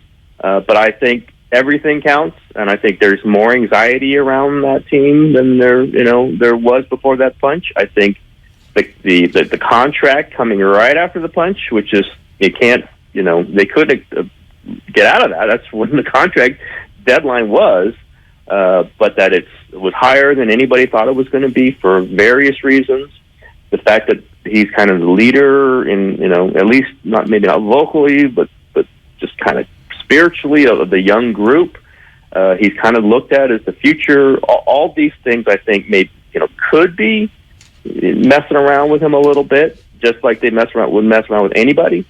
And the Draymond punch is part of it. Like, I just think it kind of elevated everything. Whatever was there, it didn't come out of thin air. Whatever was there, whatever led to this, and the reaction to it. I think that's almost as important. Everyone going, "Oh my God, what's going on here? Oh my God, now Jordan Poole owns them," and I was part of this. Like, Jordan Poole now is one of the most important people, because if you don't want to be with the team anymore, they're kind of screwed. And didn't know he was going to start the season like this, but I just think all those things, his family had to react to it. The teammates around him had to react to it. He and Draymond do have lockers right next to each other. They're fine. They sit there next to each other. I don't think they're buddy-buddy, and may never be, but I just think you are hitching yourself to a volatile stock when it's Jordan Poole. And Tyler Hero got basically the same contract. That's why Jordan Poole got the money he got. He's the same thing. Like, these are not rock-solid players, but in the NBA, there are very few of them. The Warriors have been incredibly lucky to have many of them, and that's why they won championships. Jordan Poole is not there yet, and they're hoping he gets there, and that was the market price for what he does. But I think just the additive nature of this plus that, plus this, plus that, the punch is part of this, the kind of the falling apart of the other young guy, so he doesn't have the support on that second team. Like, all these things have added up. And Myers brought up something today too. Like, he started at the beginning of last season when Clay was out, and that's when he took off. Like, he took off as a starter next to Steph Curry. Remember when Clay came back, Poole kind of struggled. Like, he really had 3 weeks where he was not good, kind of figuring out the adjustment, not starting, coming off the bench. Now, he'd come off the bench before, but I think he really felt in the flow when he was starting. They are not starting him over Klay Thompson. That's not happening. Now, could they make an adjustment with Looney? There could be little tweaks in there. But I just think you add up all these things to an already volatile player, not a volatile emotional player, but a volatile, just kind of up and down, shot goes in, shot doesn't go in. Sometimes he's passive, sometimes he's aggressive. The defense is never going to be a for sure thing with him. I think all those things kind of go together with Jordan Poole, and they've made a bet on him. They made a marketplace bet on him. There's no way around it. They did not wait till next season, but I understood why they did not wait till next season. He's a restricted free agent if they don't re-sign him, and someone's going to go offer him more, and they could lose him for nothing, and they did not want that. These are all bets you have to make, and I'm not ready to push just to say it's over for Jordan Poole, but he has been bad, and I think there's a lot of things for him to work through, and they've got to help him work through it. And it will help if that second team has better players around him or more productive players around him. And I think that's what Kerr right now is frantically trying to do. I can't believe that the solution is Ty Jerome and Anthony Lamb, but that's what Kerr came up with last night. And I kept shaking my head and underlining on my notebook, Anthony Lamb's in again. But again, these are all these things coming down at once, and the punch is part of it, no question. Tim, we illustrative of it too. Like, this is tensions. That punch reflected some tensions going on, maybe just in the heads of guys, but it's real. Last 30 seconds in the segment. How concerned are the Warriors about Clay? How concerned are you about Clay? Clay is Clay. I mean, I just keep thinking the same thing as him. He keeps saying he's going to have a hot game here, and you feel it. You think it's happening. Doesn't happen. He just might be a lesser version. He's admitted he doesn't love hearing it. You just have to accept that maybe instead of twice every 6 games, it happens once every 6 games. The defense is an issue. He was attacked last night by Malik Monk. Clay is aware of that. They're aware. They just kind of have to make adjustments for it and know that he's a threat. He works very well with Steph, and he's not going to make every shot, and he's not going to make as many as he used to. But he made 1 or 2 last night. They need him to be that threat. They need him to play big. He's not guarding the guards anymore. He's guarding forwards. He's guarding power forwards sometimes. And I just think you're going to have to make that mental adjustment with Clay. He's not the Clay of old, and he might not ever be, but he's pretty good when he's hitting shots. He's extremely valuable. Tim, we love reading you. Keep up the great work. We'll talk to you again soon. You got it, guys. Anytime. Yep. Tim Kawakami stopping by. Damon and Ratto, sponsored by Vote Yes on Proposition 11. All right, Pete King's going to stop by at 4:45. I want to ask Ray one question about Ty Jerome, then we'll switch gears, talk a little football coming up next. Larry Kruger sitting in for Damon Bruce on Damon and Ratto on 95.7 The Game. Yes on Prop 31 means protecting our kids from nicotine addiction. Vote yes on 31. Ad paid for by Yes on Proposition 31. Committee to Protect California Kids, sponsored by nonprofit health organizations. Committee major funding from Michael R. Bloomberg. The Morning Roast is preparing for Judgment Day. A walk-off home run to win the game. A Judgian blast. They want to hear your pitch to Aaron Judge on why he should come to the Giants. Is Aaron Judge willing to do that? Can you sell Aaron Judge on that? That's the key. It's your turn to pitch to Aaron Judge. That ball is high. That is far. That is gone. Thursday on The Morning Roast. If you owe back taxes to the IRS, have unfiled returns, or are worried about an audit, the IRS is hiring 87,000 new agents to address these very issues. That means if you need to get your tax problems resolved, now is the time to get started. I'm tax attorney Robert Goldstein, and my firm specializes in helping individuals and small businesses resolve their tax problems. We work to stop IRS and state seizures. We may be able to settle your tax debt for pennies on the dollar with an offer in compromise. We prepare your past due returns, even if you have no records, and represent you before the IRS and state in an audit. At the law offices of Robert Goldstein, the consultation is always free, and we have offices located throughout the Bay Area. To schedule your free consultation, call 1-888-TAX-EXIT. That's 888-TAXEXIT. 888-TAX-EXIT. And make us your last stop. Universal Studios Hollywood is where the holidays come together. We've tested it. Festive food with refreshing Coca-Cola. Family, friends, and fun along. Dazzling lights cranked up to maximum merriment. The Grinch and his dog Max stealing your tree. All the science adds up. It's the awesomest celebration of the season. Save $20 on a Coca-Cola 2-day general admission ticket. Offer ends 12/14/22. Restrictions apply. Details at universalstudioshollywood.com/Coke offer. O'Reilly. Count on the professional parts people at O'Reilly Auto Parts to recommend the best products for your vehicle and budget. Get maximum cooling system performance for 10 years or 300,000 miles with peak long life universal pre-mixed antifreeze and coolant. Now just $3.99 after mail-in rebate. Limits apply. Stop by O'Reilly Auto Parts today or visit O'ReillyAuto.com. O'Reilly Auto Parts. Simply Safe was named the best home security of 2022 by U.S. News and World Report. But we don't do what we do for the accolades. We do it to protect you and everything you love. Our advanced sensors and HD cameras are powered by 24/7 professional monitoring for faster police response. Visit simplysafe.com/holiday to get 40% off any new system today. Advanced home security, 24/7 professional monitoring for less than $1 a day. There's no safe like Simply Safe.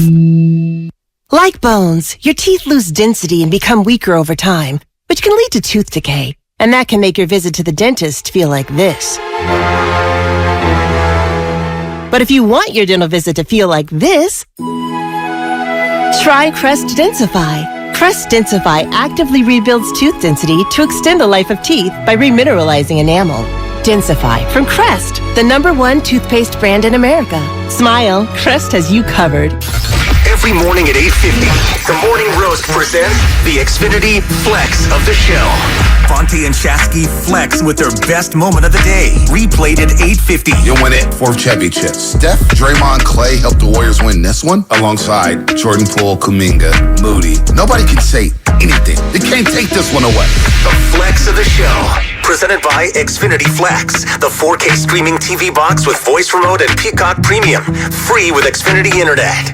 salute our veterans, and wrap up the Bay Area hot rodding season in style at America's favorite car show. It's the Good Guys 32nd Autumn Get-Together, and it's all happening this weekend at the Alameda County Fairgrounds in Pleasanton. See over 2,500 of the Bay Area's baddest hot rods, muscle cars, and trucks of all years on display. Plus, don't miss Good Guys CPP Autocross Series racing action featuring the Fall Shootout. Our Veterans Day weekend celebrations include our Vets for Vets Parade and so much more. It's all going down this weekend at the Alameda County Fairgrounds. Get details at good-guys.com. At the UPS Store, we know this upcoming holiday is when things can get busy for small business owners. Exactly. My to-do list and I don't take days off. That's why you can count on us to be open and ready to help with every small business need, whether it's packing and shipping or if it's just to check your mailbox. That's almost everything on my to-do list. My list and I can take the day off. Your local, the everything to help you be unstoppable store. The UPS Store. Be unstoppable. The UPS Store locations are independently owned. Product services, pricing, and hours may vary. See Center for details. Hey, I'm Andy. If you don't know me, it's probably because I'm not famous. But I did start a men's grooming company called Harry's. The idea for Harry's came out of a frustrating experience I had buying razor blades. Most brands were overpriced, overdesigned, and out of touch. At Harry's, our approach is simple. Here's our secret. We make sharp, durable blades and sell them at honest prices for as low as $2 each. We care about quality so much that we do some crazy things, like buy a world-class German blade factory. Obsessing over every detail means we're confident in offering a 100% quality guarantee. Millions of guys have already made the switch to Harry's, so thank you if you're one of them. And if you're not, we hope you give us a try with this special offer. Get a Harry starter set with a 5-blade razor, weighted handle, shave gel, and a travel cover. All for just $3 plus free shipping. Just go to harrys.com and enter code JOY at checkout. That's harrys.com, code JOY. Enjoy. In Pleasanton, partly cloudy overnight, lows in the mid-40s. Weather brought to you by one thing. Cut up six-pack rings and reduce your use of plastic to help keep it out of our waterways and oceans. Join Odyssey, and together, each of us doing one thing makes a greener tomorrow.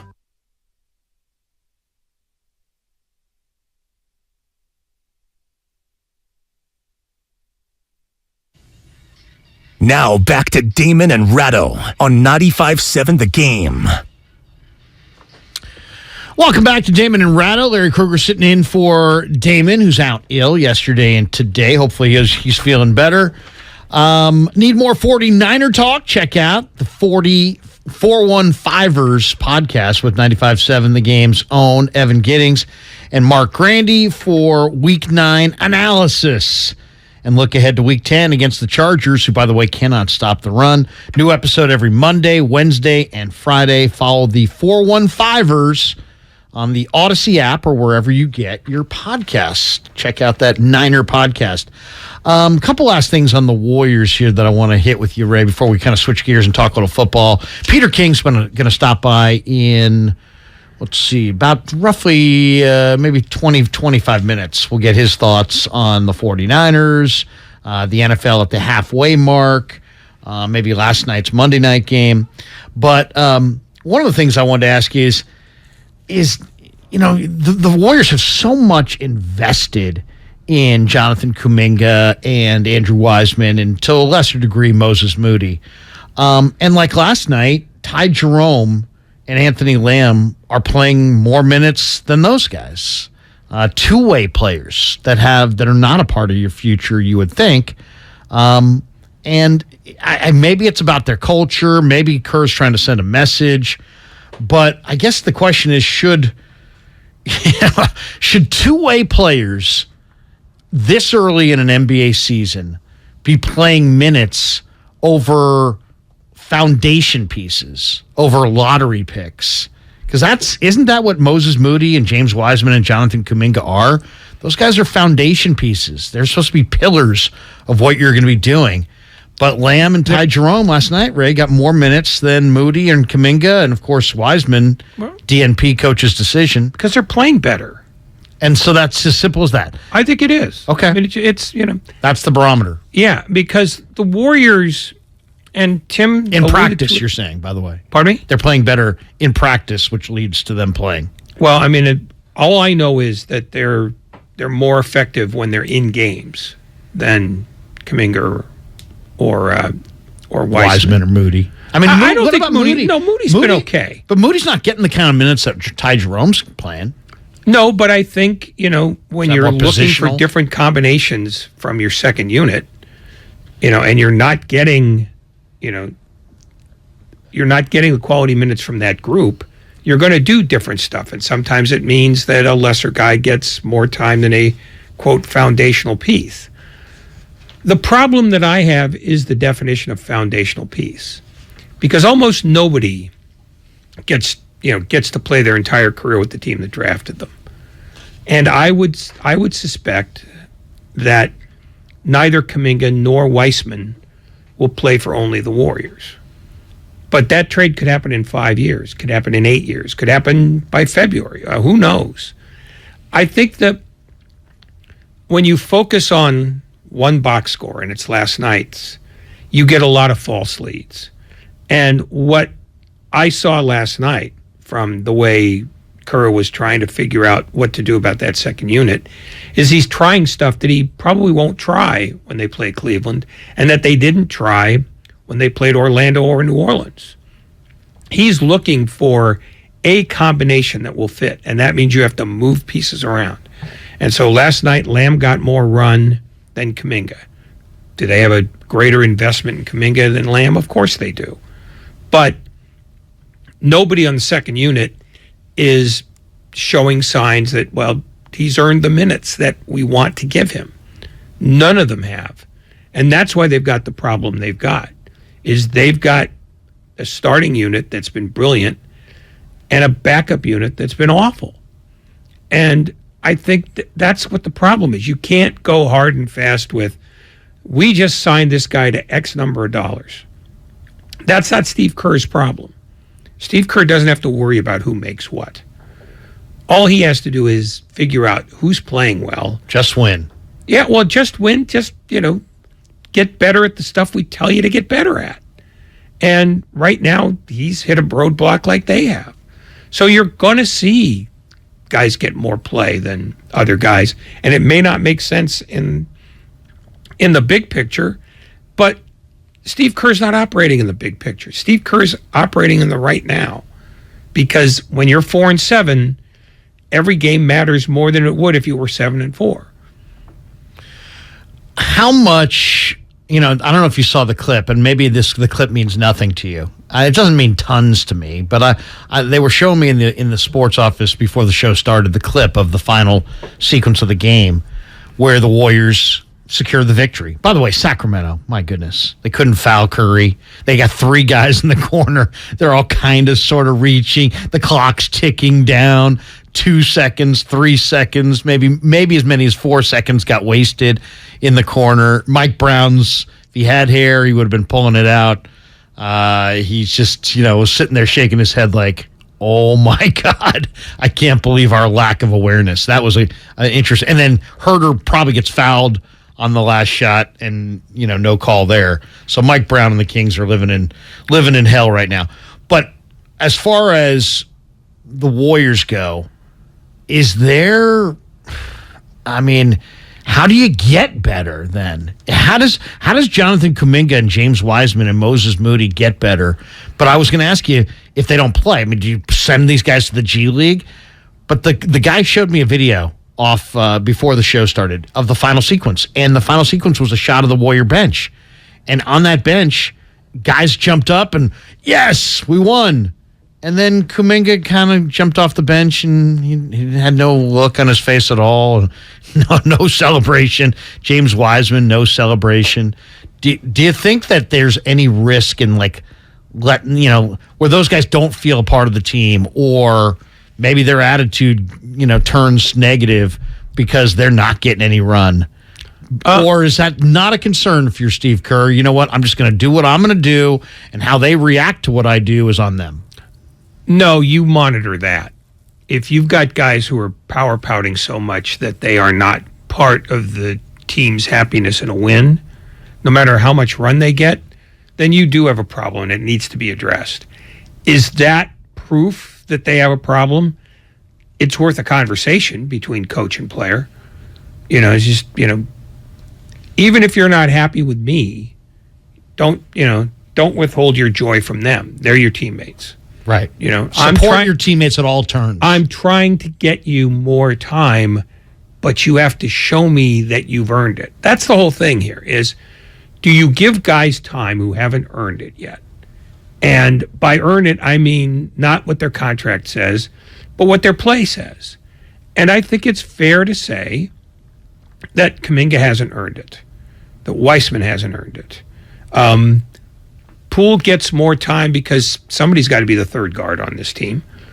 But, you know, Moody's in and out, you know, Lamb's in and out. I mean, Jermichael Green's a veteran. You know, he got sat last night. You know, Steve Kerr is trying to move puzzle pieces around that right now don't fit. And if you've got a 20-year-old and a 21-year-old who are pouting because, wait a minute, I'm supposed to have more minutes because I'm supposed to have more minutes, that is an attitude that Steve Kerr will not be happy with and will not reward.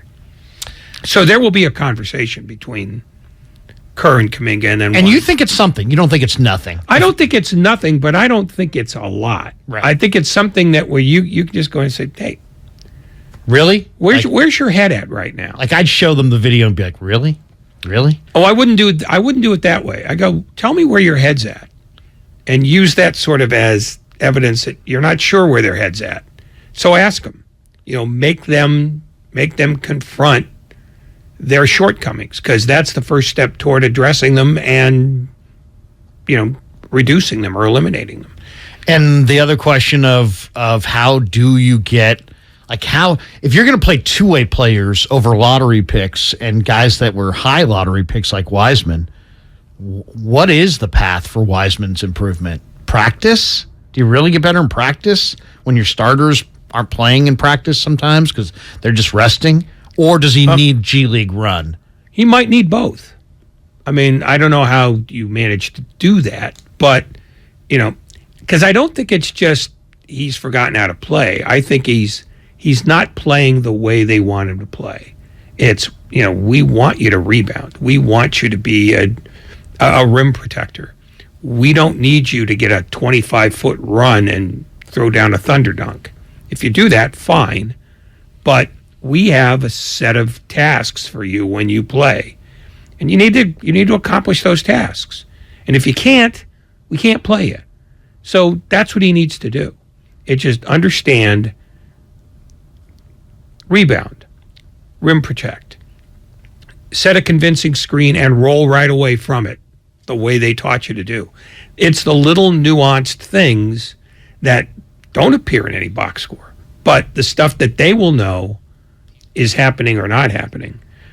Basically, he's just got to do what they're telling him over and over and over again to do, and do them to the point where they are instinctive rather than simply, you know, pro forma.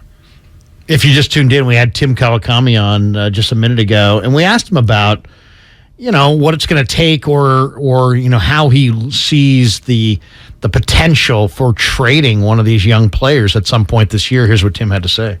It's going to be awfully hard to get to the level of where they got to start trading people, because you start trading people, it's got to be the young guys, and you're not getting value back. You're not even coming close. Now, maybe they do it. Maybe they arrange some things to try to figure out to get one decent young veteran that may be on a slightly different timeline. I don't know. That's going to be very hard to figure out. I don't think they want to go there, but I think they can figure it out. I think Steph Curry, Draymond Green, and if Klay Thompson plays better, if Jordan Poole plays better, they still have a live shot at anything they want. But there's some real shakiness there. I'll just put it that way. They're on warning. You know, my fear in making any trades is how it's going to play in 3 years, 4 years. I think Jonathan Kuminga is going to be an incredible player. I kind of think James Wiseman has a lot of potential, and that I'm not as convinced, Ray, that Wiseman's going to be a terrific player, but there's clearly potential for him to be incredible. So that would be my fear, is like, wow, what if, remember 2022 when you traded a foundation piece, lottery pick, future all-star for a middle-of-the-road player, and you won a title, but now you're staring at 5 awesome years of Kuminga and Wiseman in a different uniform. Well, first of all, you have no evidence that either of them will be awesome. No, you're just projecting. Totally hope. Secondly, except for athleticism. Secondly, a guy could be an awesome player, but he doesn't fit your team as it's presently constructed. Right. Or what you want to do down the road, even. And truthfully, in 5 years, Steve Kerr is going to be retired. And Bob Myers is either going to go work for the league or be running another team. And you just go with the best judgment you've got at the time that you've got to make the judgment. You can't worry about what might happen later if what's happening now isn't working. You have to operate based on the data you've got today. And if they get to the trade deadline and they're still struggling to get those guys, no longer vapor locked, then maybe you do have to move one of them. And if they turn out to be sensational, they turn out to be sensational. And if that means people make fun of you, they make fun of you. Yeah. But you'll be sitting on the beach and won't be able to hear them make fun of you because you're not going to be on Twitter anymore. That's right. And you can be blinded by the shininess of your multiple rings. All right, let's go to Rich. Rich wants to weigh in. And if you want to jump in, feel free, 888-957-9570 on the Xfinity mobile text line. And Rich is with us. Hey, Rich, you're on 95.7 The Game. Hey, fellas, thanks for taking my call. I think this is a situation where, these guys need to understand. Well, I won't say they need to understand. I'm aware that they do understand. But I just don't think they feel that, they have to, grind it out every night. I think that sense of non-urgency is what's causing Kerr to say, well, no, I'm not going to give you these extra minutes because you're not putting in the work. And really, if I'm Steve Kerr, I look down the line here at my schedule and I see where I'm at. If I'm at, game number 25 and Jonathan Kuminga's still playing the way he is, I send him down to the G League. He's got to learn. Hey, you're in a championship organization. Okay, that front office won't stand for anything less, okay, than supreme basketball. And you need to get developed, and you need to show that you really care about your position and where you're at. Thanks, guys. Appreciate you. But it might not be that they don't care. It might not. It might simply be that they haven't got it down yet, and that they're not getting minutes, not because they're not working hard enough, but that they're working inefficiently, or that they're not absorbing the lessons that they're being taught in a way that they can apply them, instinctively, again, rather than by rote, rather than having to think about them. So it might not be attitudinal as much as it is they're not picking it up as fast as we want them to. Because the timeline the Warriors have set is great for the Warriors, but it may not exactly fit the timeline that those guys are operating on. I'm using that, by the way. I'm stealing that. I'm using that with my teenager. Attitudinal. You know what? I think your attitudinal approach to my discipline is not in line with my expectation level. I'm sending you, son, to the G League. Yeah, I think you should get a G League, absolutely. But you shouldn't talk to him about it. You just should walk him to the car going, we're going to take a trip down Highway 1. And when we get to Santa Cruz, that's when you get out. And you'll have to play your way back. But your attitudinal approach. Before you say that, yes, remember every time you talk to your teenager, right, you're losing valuable lifespan moments. Those are hours you're not getting back. That's sailing past him. He's like a bad goalie right now. Your advice does not hit his pads. Before we go to take one more, I'm going to ask you the question I asked Tim because you've been in the market a long time. I can't think of, the two timeline thing. It's totally born out of business. It's not a basketball thing. It's not like they said, yeah, this will be a great basketball approach. We'll get these Hall of Fame guys and then we'll get these new kids and we'll blend them all together. It's going to be awesome. No. It's all about, hey, you know what? Let's not drive our franchise off the cliff. We got a very expensive, opulent arena. Let's make people want to come for years to come. So I think it's a great business approach and one that I was all endorsing. But I got to ask you, have you ever seen it work? And the only thing I could think of was when the Spurs got added Tim Duncan to David Robinson. But I was going to ask you, how old do you think David Robinson was that year that Duncan jumped in? Because he probably was not as old as the Warrior core is now. That'll be my guess. No, he still had, he was coming off an injury for one. But he was relatively young, wasn't he? He was 32, 33, okay, so but he was maybe an injured guy. So they made a concerted notion that you're going to have to be supportive of Duncan. Duncan's where we're going now. You've got to be okay with that. And Robinson was.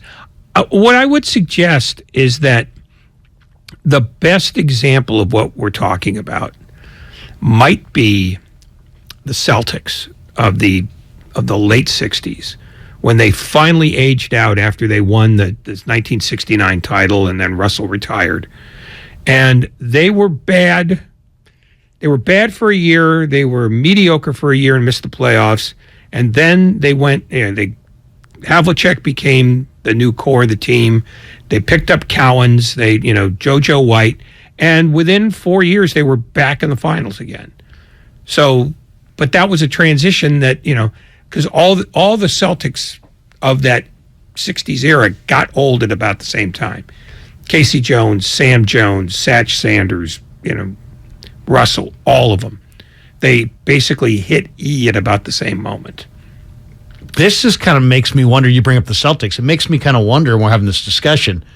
We would have seen this if Len Bias hadn't died on draft night in '86, right? We would have seen this incredibly young, awesome athlete, Len Bias, added to an established core that had already won multiple rings. Added to a team that had Larry Bird and Cornbread Maxwell and Kevin McHale and Robert Parrish. Yeah, DJ. Ainge. But, his passing, it punched a hole in them, but they didn't go bad. They were still a playoff team year in and year out. They might have been able to extend that dynasty, but that's unplanned. This is planned. And it's not just a business decision. It's the recognition that your core is aging at the same time, but you're not going to ever get rid of any of them because they mean too much to you and your fan base emotionally. What's happened since then is all that's been thrown into disarray. The punch basically meant that Poole got paid ahead of time. Draymond Green's future is now more in question than it's ever been. But, Thompson's staying till he retires. They're never getting. They're going to the finish line with Thompson?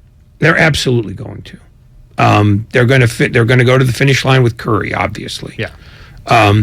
I would not be surprised if they go to the finish line with Wiggins. It's amazing because they hadn't gone to the finish line with basically anybody ever in the history of their franchise.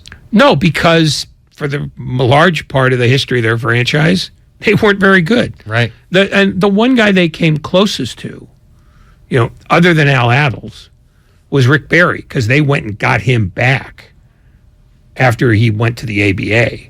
And then he left again to go to Houston because he was dissatisfied with Golden State. But, but very few players get to go wall-to-wall with one team. Oh, it's one of the rarest things in sports.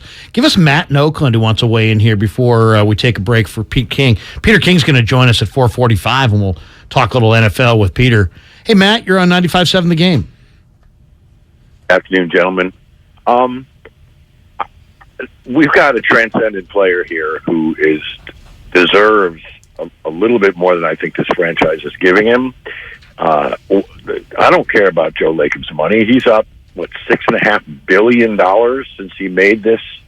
He's doing well. He's doing all right. Right. And how much of that is Curry? $2 billion, $3 billion? Who knows? Anyway, he's going to be 40 when Wiseman is 26. That's not going to work. And they can't have half their roster be 21 and then some guy who's 90 who's never going to play and then an open spot. And they're not going to be able to do anything huge, but Wiseman and Jacob, what's his name? Jacob Pirtle? I don't know how to say it. For the Spurs? Yeah. He's 27. He makes the same amount of money. They're in the Wembayana Tankathon. I mean, I could see that happening. They might have to sweeten it a little bit, but what do you guys think about that idea? I mean, it's funny. Somebody threw this to me yesterday. It was like, hey, what do you think of that idea? On the surface, I hate the idea because I just think that, man, you're going to regret that down the road. But I do see how, Pirtle fits their timeline better. than Wiseman. From that perspective, it makes sense. But I just think the upside of Wiseman is going to make you regret that. You make the trade for the right now, not for the future, Okay. because they're not rebuilding. I mean, the rebuild is not yet here. They're trying to play two hands of poker, one in each hand, and you've got to prioritize what matters to you more. And the fact is, the starters matter to them more because they're the better players, and they're proving it even this year. So they're a championship core. The they're young a guys are championship just core, a core. but Who they are knows if they're a playing championship level basketball even this year. Right. So even if you throw the history out, you've still got a unit that's playing very well and a unit that's playing very poorly. You know, you can't win the 2025 championship in 2023. You win the thing that's in front of you. This is what's in front of them now. And it's going to make the trade deadline very interesting. If they have to move Weissman, then they move Weissman. And because there will be another Weissman coming along. Yeah. There always is. That's the thing about the draft. Everybody thought that Cade Cunningham was absolutely a mortal lock. And a year later, everybody fell in love with Victor Wembanyama. And Wembanyama might be a generational player, or he might be ordinary. You never know. All you know is there's always another there's always another trip to the plate for you. You always get to take another swing. And if Weissman doesn't work out and he works out somewhere else, so you go out and get another Weissman. I agree with the caller. The priority's got to be maximize Steph Curry. We are presented by Fremont Bank, full service banking, no compromises. We're not going to compromise. We're talking football next with Peter King, who stops by on Damon and Ratto. Larry in for Damon on 95.7 The Game. Bonte and Shasky bring the heat every morning. Keep harping on Klay Thompson. Because Klay Thompson's making a ton of Thompson's money. not good, but Klay Thompson is going to be there at the end. He's got a proven track record. He's the guy didn't play preseason. What you want him to do? Go out there and just lollygag I and want get him to not exercise? leave his feet and throw it into the abyss. Jeez. Because he was a champion He's getting before. great looks. This is the Bay Area's sports station. Take him out! 95.7 The Game. The following is an attorney advertisement. If you get sidelined by a workplace injury, the workers' compensation attorneys at Boxer and Gerson can help get you back in the game. Our team of skilled attorneys will fight by your side for the treatment and compensation you deserve. We care about justice for injured workers. That's what makes us Northern California's premier workers' comp law firm. Call Boxer and Gerson at 510-345-2341 or visit boxerlaw.com for a free consultation. Boxer and Gerson, your life is worth the fight. Everything, our farm, our stand, our pop-up shop, it really all started when we discovered the benefits of local, raw honey for our family. And then we decided to turn it into a business. We were looking for something to help us get up and running. So we got the Chase Business Complete Banking Account. It's more than a bank account. It comes with Quick Accept, which lets us take card payments anytime, anywhere in the U.S. using the Chase mobile app. Plus, we get same-day deposits at no extra cost. For us, it's more than honey. It's about sharing a little sweetness with the world. Get the Chase Business Complete Banking Account with the essentials you need to help get your business going. Learn more at chase.com/business-complete-banking. Chase for business. Make more of what's yours. Quick Accept is not available in U.S. territories. Enrollment required. Usage subject to approval. Same-day deposits available for payments before 8 p.m. Eastern Time, Sunday to Friday. Fees and rates apply for checking and processing. Limitations and restrictions apply. Participants compensated. Merchant services provided by Payment Tech LLC and WePay Inc. Subsidiaries of J.P. Morgan Chase Bank and a member FDIC.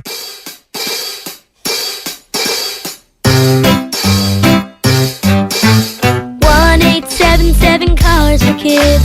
KARS Cars for Kids. 1-877 Cars for Kids. Donate your car today. 1-877 Cars for Kids. KARS Cars for Kids. 1-877 Cars for Kids. Donate your car today. Donate your car today at carsforkids.org. That's cars with a K. Your car, running or not, can be picked up as soon as the next day. You'll get a maximum tax deduction and a vacation voucher. 1-877 Cars for Kids. KARS Cars for Kids. 1-877 Cars for Kids. Donate your car today. Now accepting donations of land, homes, buildings, or any kind of real estate. At Fisher Investments, we do things differently. and other money managers don't understand why. Because our way works great for us. But it may not work for your clients. That's why Fisher Investments is a fiduciary, obligated to put clients first. It's the highest standard for a financial advisor. So, what do you provide? Cookie-cutter portfolios like the rest of us? No cookie-cutter portfolios here. Fisher Investments tailors portfolios to meet each client's goals and needs. But you do sell investments that earn you high commissions, right? And make commissions when you make trades for your clients? No, Fisher Investments doesn't sell any commission investment products, and we never earn commissions on trades.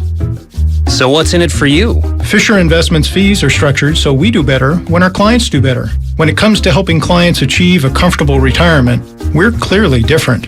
Visit FisherInvestments.com to find out why investors like you switch to us. Fisher Investments, clearly different money management. Investments in securities involve the risk of loss. Hi, this is Ron Johnson from Utah. After 10 weeks of taking Andro 400, I lost 13 pounds and my waist went from 36 to 33.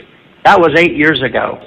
I continue to take Andro 400 and I've maintained my weight at 172. Gained muscle and energy. I'm 63 now and feel better than I have in 30 years. Hi, this is Sherry. My husband started taking Andro 400 a few months ago, and wow, has he ever changed. He's no longer a couch potato, and he actually likes to go out and do things again. Best of all, he lost his gut, and is he looking good. All I have to say about that is... Andro 400, the natural way to increase your testosterone. Guys, if you'd like to lose your belly fat, gain energy and muscle, and feel like you did years ago, try Andro 400, the safe, effective, and inexpensive way to boost your testosterone. Andro400.com. Without the ones like you, who work tirelessly to keep things running, everything would suddenly stop. Hospitals, factories, schools, and power plants, they all depend on you. No matter the weather, emergency, or time of day, you're the ones who get it done. At Grainger, we're here for you 24/7 with supplies and solutions for every industry and access to product specialists ready to help. Call, click Grainger.com, or just stop by. Grainger, for the ones who get it done. Ray Magliozzi here for eBay Motors. So you have to drive 300 miles to your cousin's wedding. Okay, so it's his fourth. But you know what they say, fourth time's the charm.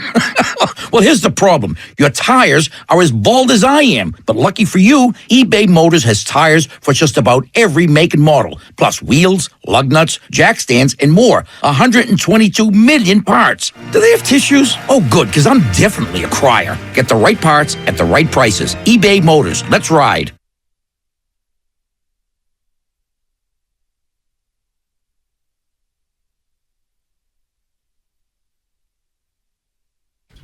Now back to Damon and Ratto on 95.7 The Game. Welcome back to Damon and Ratto. Larry Kruger sitting in for Damon on this Tuesday. It's election night. We started off talking about the Warriors. We're going to talk a little football here. We may even get into some hot stove. I want Ray's thoughts on Aaron Judge, Carlos Rodon, Farhan, Gabe, what the Giants are going to do. And then I have, on election night, I have one election question that I want to throw Ray at the end of the show. But did you get a chance last night? And I know we were, obviously we both watched the Warrior game, but I've never really asked you about your DVR habits. Are you a DVR guy? I mean, did you watch any Ravens Saints last night, or were you just like, you know what? I flipped on.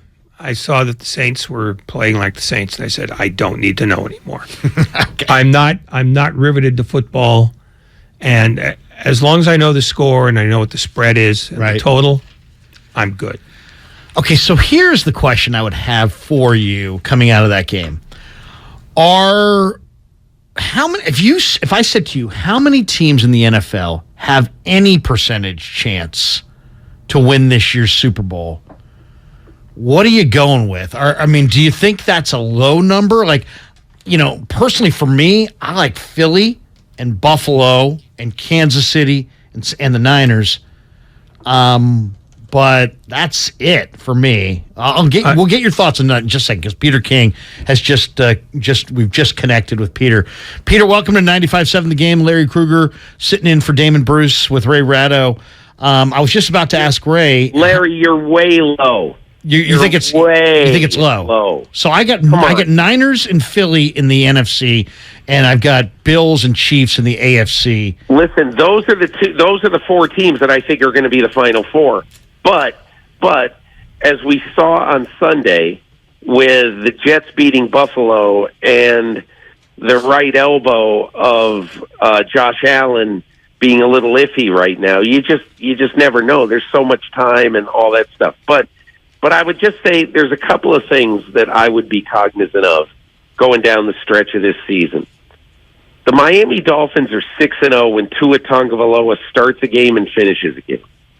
Right. They have two receivers who are both on pace to catch 1,500 yards or more of footballs. And they added Bradley Chubb, who had a pretty good impact in his first game. So it's like, in the immortal words of Laura King, my daughter, who always used to say to me in high school and whatever, she said, "Dad, I'm just saying." I mean, with 8 weeks to go, or however many weeks there are to go, and the fact that so many teams are close right now. I mean, look at the AFC East, okay? The AFC East, okay, the Buffalo Bills are going to enter December with 0 division wins, and they've got two teams in their division who have the same number of wins as them right now, the Jets and the Dolphins. And both, right now, at this moment, own the tiebreaker edge over them. So listen, I don't know what's going to happen, but I do think that it is going to be significantly more wide open than we would normally think it would be right now. So if I say 4, and then let me just throw you the candidates, and you just give me a yes or no if they have any percentage chance of winning the Super Bowl. Seattle. Definitely yes. Wow. Chargers. No. Dolphins, I would assume yes. Yes. Yep. Tampa. No. Cincy. No. Minnesota? I got to say yes, but I don't love them. New York Giants? I don't think so, no. Dallas? Yes. And Baltimore? Yes. Yes. Okay. So you got so I went with 4, you got more like 7 or 8. Baltimore. Listen, look at Baltimore right now. Especially last night was a gigantic game for the Baltimore Ravens and for teams thinking about who's coming out of the AFC, and I'll tell you why. Lamar Jackson's favorite receiver is Mark Andrews. He didn't play. Lamar Jackson's second favorite receiver is Rashad Bateman. Done for the year. He didn't play. Yeah. Bateman's out for the year, yeah. And Mark Andrews, I don't know how long he's out for. He might play next week, but bad shoulder, bad knee. And so you look at what the Baltimore Ravens have done, particularly with the 139th pick in the draft this year, a rookie tight end from Coastal Carolina named Isaiah Likely. He is going to be a big factor in the pennant race down the stretch. But you look at all that, and then you look at how they have helped their defense and how, I mean, it's incredible. Justin Houston is the only player in the NFL this season who has had 3 consecutive double-digit or better, double 3 consecutive games of 2 sacks or more. And, and the Ravens are paying him about $10 this year. So anyway, my only point in all this is that a lot of this changes week by week, but I do think there are some teams that really are kind of separating themselves right now. I noticed that Larry did not ask you about this team, and I assume it's an oversight, but what do you give Indianapolis' chances? I think they have a heck of a chance to suit up players for the next 9 weeks. Good answer. Yeah. Is there any kind of hidden explanation or logic to what Jim Irsay has done, or is this entirely impulsive, and that if he had been watching TV at the time that he fired Frank Reich and he was looking at Mina Kimes rather than Jeff Saturday, would he have hired her? Here's what Jim Irsay did. So Jim Irsay is an impetuous fellow. But Jim Irsay also looked at his team, and he saw a team that even with an offensive-minded head coach who has had the time with Sam Ehlinger, he's had a year and a half with Sam Ehlinger to try to get him prepared to be a representative quarterback in the NFL. And he was passable against Washington in his first start. He was horrible in his second start against the Patriots. And so I think Jim Irsay felt, I've given this coach as much as I can give him. And the fact is, I don't love any coach on this staff. I don't love the two coaches on this staff who have been head coaches, Gus Bradley and John Fox. I don't really believe in anybody else on this staff and their ability to lead men. And he saw Jeff Saturday in his time in Indianapolis. And, you know, you could probably find this online somewhere, but there's an NFL Films footage of Jeff Saturday going head-to-head, toe-to-toe, argument to argument with Peyton Manning on the sidelines during a Colts game. And Irsay loves that stuff. He loves the fact that he's got a guy who is not afraid to ruffle feathers when he has to. And that's what he thinks he has in Jeff Saturday. So, look, you know, I know, I think we all know, or we all feel anyway, that this is going to be a disaster. But would it be any different of a disaster when you're playing Dallas, when you're playing Minnesota, when you're playing, there's two other teams on their schedule who, you know, are right at the top right now, and I forget who they are. But would it be any different if he gave the team to Gus Bradley and said, like Talia Shire and Rocky, win? I mean, I think Jimmy Irsay just said, let's use the second half of this season so I can see whether there's a chance down the stretch of this season that we might be able to find our coach for 2023.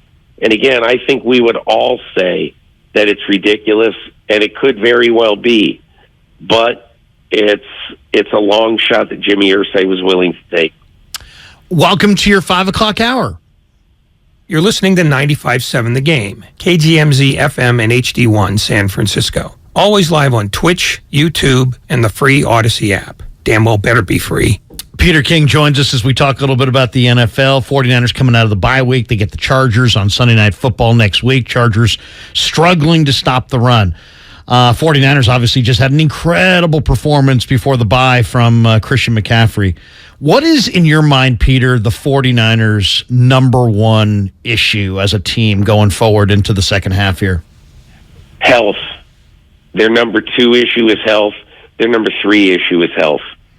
Because you've seen it, we've all seen it, that when the 49ers fail, other than overthrowing Emmanuel Sanders in the Super Bowl at a key moment, when the 49ers fail, so often in the first 6 seasons of Kyle Shanahan and John Lynch, it has been because they can't keep their team on the field. So there's no real way to sugarcoat this other than to say that if this team stays healthy down the stretch, there's no reason why they can't be in the Final Four again. And I think they will be in the Final Four again. Is there any common theme to their injury problems? I want to say the last 3 years, because I always throw out the first 2 years as like stable cleaning exercises. Is there a kind of injury that they have a preponderance of, or is it just bad luck piled upon bad luck? Ray, I have not studied it, so I can't answer it. I guess the only thing I would say is that I'm sure one of the things the 49ers would say is this team has had some Meadowlands luck. And by that I mean, obviously, a couple of years ago when they came to the Meadowlands early in the season to play the Jets and then have to go play the Giants, they suffered some significant injuries, in the game against the Jets. But I think that in some ways, and I'm not saying in any way it's fluky or it's bad luck. I don't mean that at all. I guess what I mean is that I don't think that enough has happened that you can look at something and say, okay, that's the reason. I think that they have had some kind of rotten luck and some bad luck on artificial turf. But I can't say, because I have not studied it closely, what exactly is the reason why they've had their injuries or what they should do. And believe me, there have been, I'm sure, plenty of man hours used inside the 49ers to determine whether there is anything actually egregious in that. Do you think the Niners use McCaffrey more as a wide receiver with Mitchell making his way back? And who lands OBJ? Dallas is making a big play. Jay Glazer says the Niners are in the mix. It sounds like it may come to a head in the next week to 10 days. This is going to sound crazy, but the player who is the most influential in this story is Von Miller, because Von Miller has become Odell's very, very good friend. They wanted to stay together with the Rams badly. But I think for Odell, it's going to come down to sometime in the next week. It's going to come down to the team that he thinks gives him the best chance to win and to play a significant role. So, if you were to ask me just my gut feeling right now, if I'm Odell Beckham, what I want to do, first of all, I want to see what do the tests on Josh Allen's elbow say. Because if he's going to sign in the next week, he's probably not going to want to go to the team that has Case Keenum playing quarterback. Okay? But I think he would be very interested in going to the team that has Dak Prescott, or that he could be a teammate with Deebo Samuel, Christian McCaffrey, knowing that and Brandon Ayuk, knowing that there definitely would be enough footballs to go around. So my gut feeling is Buffalo, Dallas, or San Francisco, and I don't know what order I would put them in.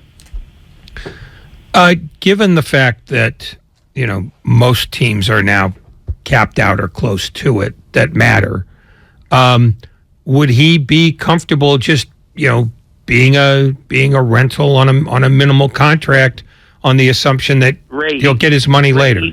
He wants to be a rental because, he wants to be able to hit free agency next March as a healthy player. The thing that's important to him, and look, I'm sure it's important to him to have a chance to win the Super Bowl, of course.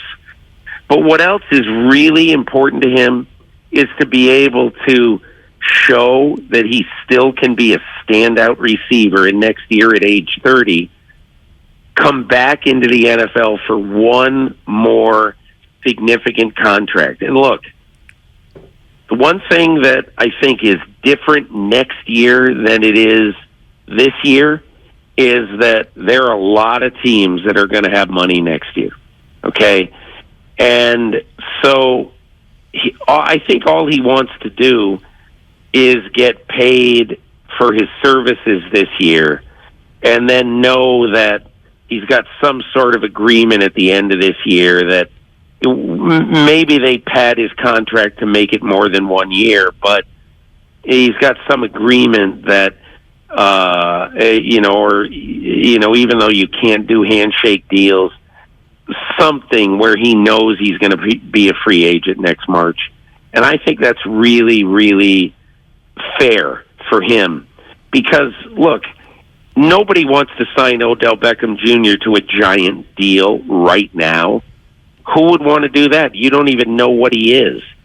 And he's had two ACLs in the last 2 years. So, I think it would be really financially irresponsible to sign him to a giant contract right now. Peter, I think I would give my Coach of the Year vote to Brian Dable, but I'm hearing a lot of people. Obviously, Sirianni's getting a lot of attention, but also Pete Carroll. But I personally think John Schneider has done an incredible job. That's the GM of the Seahawks this offseason. Kenneth Walker, both those tackles, both those corners, not to mention the veterans, Fant. When you consider you've got two quality caliber starting tackles in your draft, okay? You've got maybe the offensive rookie of the year, in Kenneth Walker, and you've got Tariq Woolen and Kobe Bryant, who are two of their... I always count three corners to be starters because in the NFL this year, 72% of the snaps are played with at least three receivers on the field. So, honestly, your slot corner is a starting football player, however you want to term it. So he has five, and we're not even counting the other guys like Boye Mafe, who have contributed. But he's got five really significant starters out of this draft. And anybody who does that, I think it's going to come down to him and Howie Roseman of the Eagles for Executive of the Year. They've both done a fantastic job. How long do you think it will take, if it ever gets done, for the Washington Commanders to be sold? And the reason why I ask is because in the last few days, it seems to have been like a celebrity magnet. Kevin Durant says he'd like a piece, and Matthew McConaughey says he'd like a piece. And I always am amused by those because ultimately, a guy who's going to buy that team isn't going to need partners or movie stars to be part of the ensemble. So I guess what I'm asking is, if it's not Jeff Bezos, who is it, how much it'll be, and whether they'll factor in the price of the new stadium? Well, that's a lot of issues right there, Ray. But yeah, I know, but you can fill the... I would say we don't know yet whether Daniel Snyder wants to sell a piece of the team with an option to buy at some point in the future, whether he wants to sell the entire team. I mean, I don't know how you include the price of a stadium because nobody even knows, first of all, where the stadium is going to be built. And we just don't know enough about the stadium as it is right now because, look, let's be honest. Nobody in Maryland, Virginia, or the District of Columbia, particularly in D.C., nobody wants to do business with Daniel Snyder.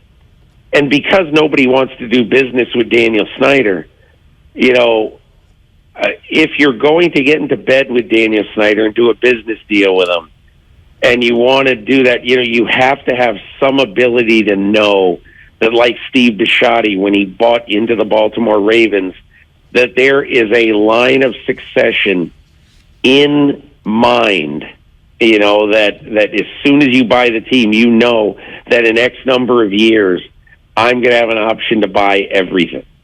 And so I think that becomes a far more important thing than determining whether or not the stadium is going to be involved in this. And honestly, because everybody in that area hates Daniel Snyder, it's going to be better to be rid of Snyder when you start trying to negotiate for a new stadium.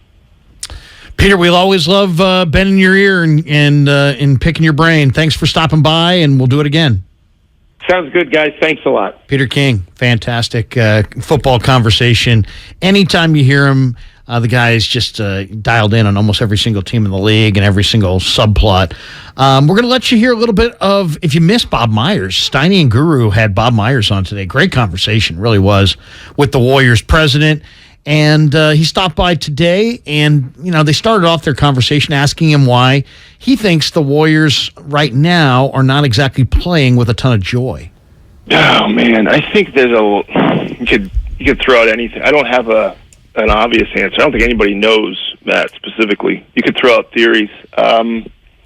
Last year, I think we had something to prove. I guess they proved it. This year, I don't know. I think trying to figure out the right rotations, maybe 1, 2, short off season. I don't know. That's a good question. I guess the better question for me is, do I think it can improve? Yeah, I do. I mean, I was looking at the numbers. We're 26th in defense. That's just never been where we've been ranked. We're 30th in allowing free throw attempts. Just bad execution defensively. I don't think in 30 games we're going to be looking at the same numbers, or in 20 games. If we are, that's a different conversation. But we've always been good at those things. So I can't say psychologically, because I don't play and I'm not a coach, as to the why of it. We go through stretches like this, good and bad. I didn't think we'd start out 18-2 last year. That was a shock. This is surprising, but I don't view it as something we need to overreact to 11 games in. But I know that maybe Guru is possible. No, Bob, to be honest, look, I'll tell you, because I'm staying off Warriors Twitter, but when I'm the voice of reason, it's like, oh no, what's going on?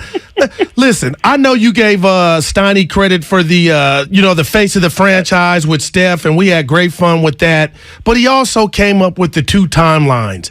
And I'm watching this team, Bob, and I know it's 11 games in, but is this the ultimate version of the 2 timelines where they collide? And is that why you're feeling like, it's still early? Well, I don't know about collide. I do agree with the early part. It is early. That probably sounds defensive coming from me, but we got 71 games to go, so it is early factually. I know that the tendency is to put a lot of emphasis on the early first 10 games, and that's okay. People do that. We do it too. We don't look at these things and just dismiss them. But we have to be a little bit patient and see where this thing's going. I think we've got a lot of guys that can play better, whether that's starters or bench players that we've seen play better. But the 2 timeline thing was, I don't know. Did we say? I don't know if I said that. But thank you, Steiny did. No.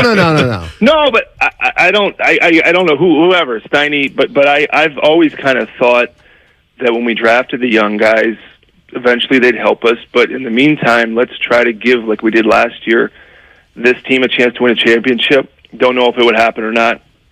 And again, you don't really know with youth. Sometimes 20-year-olds help you, sometimes they don't. When they don't, you got to look to some of the veterans. Some of our vets haven't played. DiVincenzo, I think, is a veteran in some sense. Iguodala, we'll see when he gets back. We leaned on a lot of the guys last year, and I'm sure that's been stated as to the value that those minimum guys brought last year. We'll see. It's a long deal. I think the young guys will do more than they're doing. I'd be surprised if this is what it is this early. I think the bench will be better. The starters, they have a good net rating, but even them, I think there's growth. But again, some of that probably sounds like I'm painting a rosy picture, but I do think this is not a best version of our team. It just isn't. It isn't in any level. And if it was, if I thought we were playing great and everybody's clicking and we're 4-7, I'd be a lot more worried than I am now. So we'll see what happens. Bob Myers joining us on 95.7 The Game. He joins us every week, either here, Zaza Pachulia on the executive show.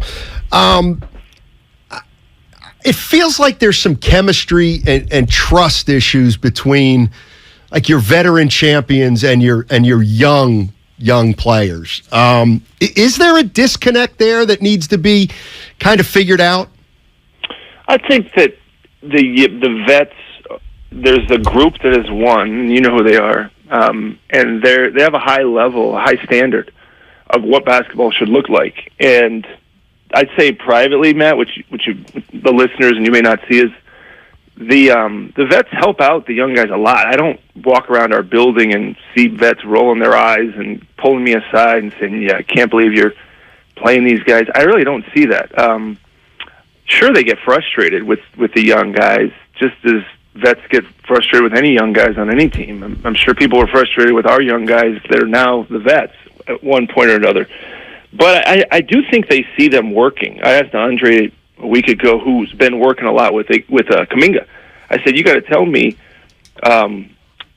I know he's not playing, but how is he acting with you? Because I thought that would have value for me, because Andre doesn't pull punches. And he said, this kid's been great.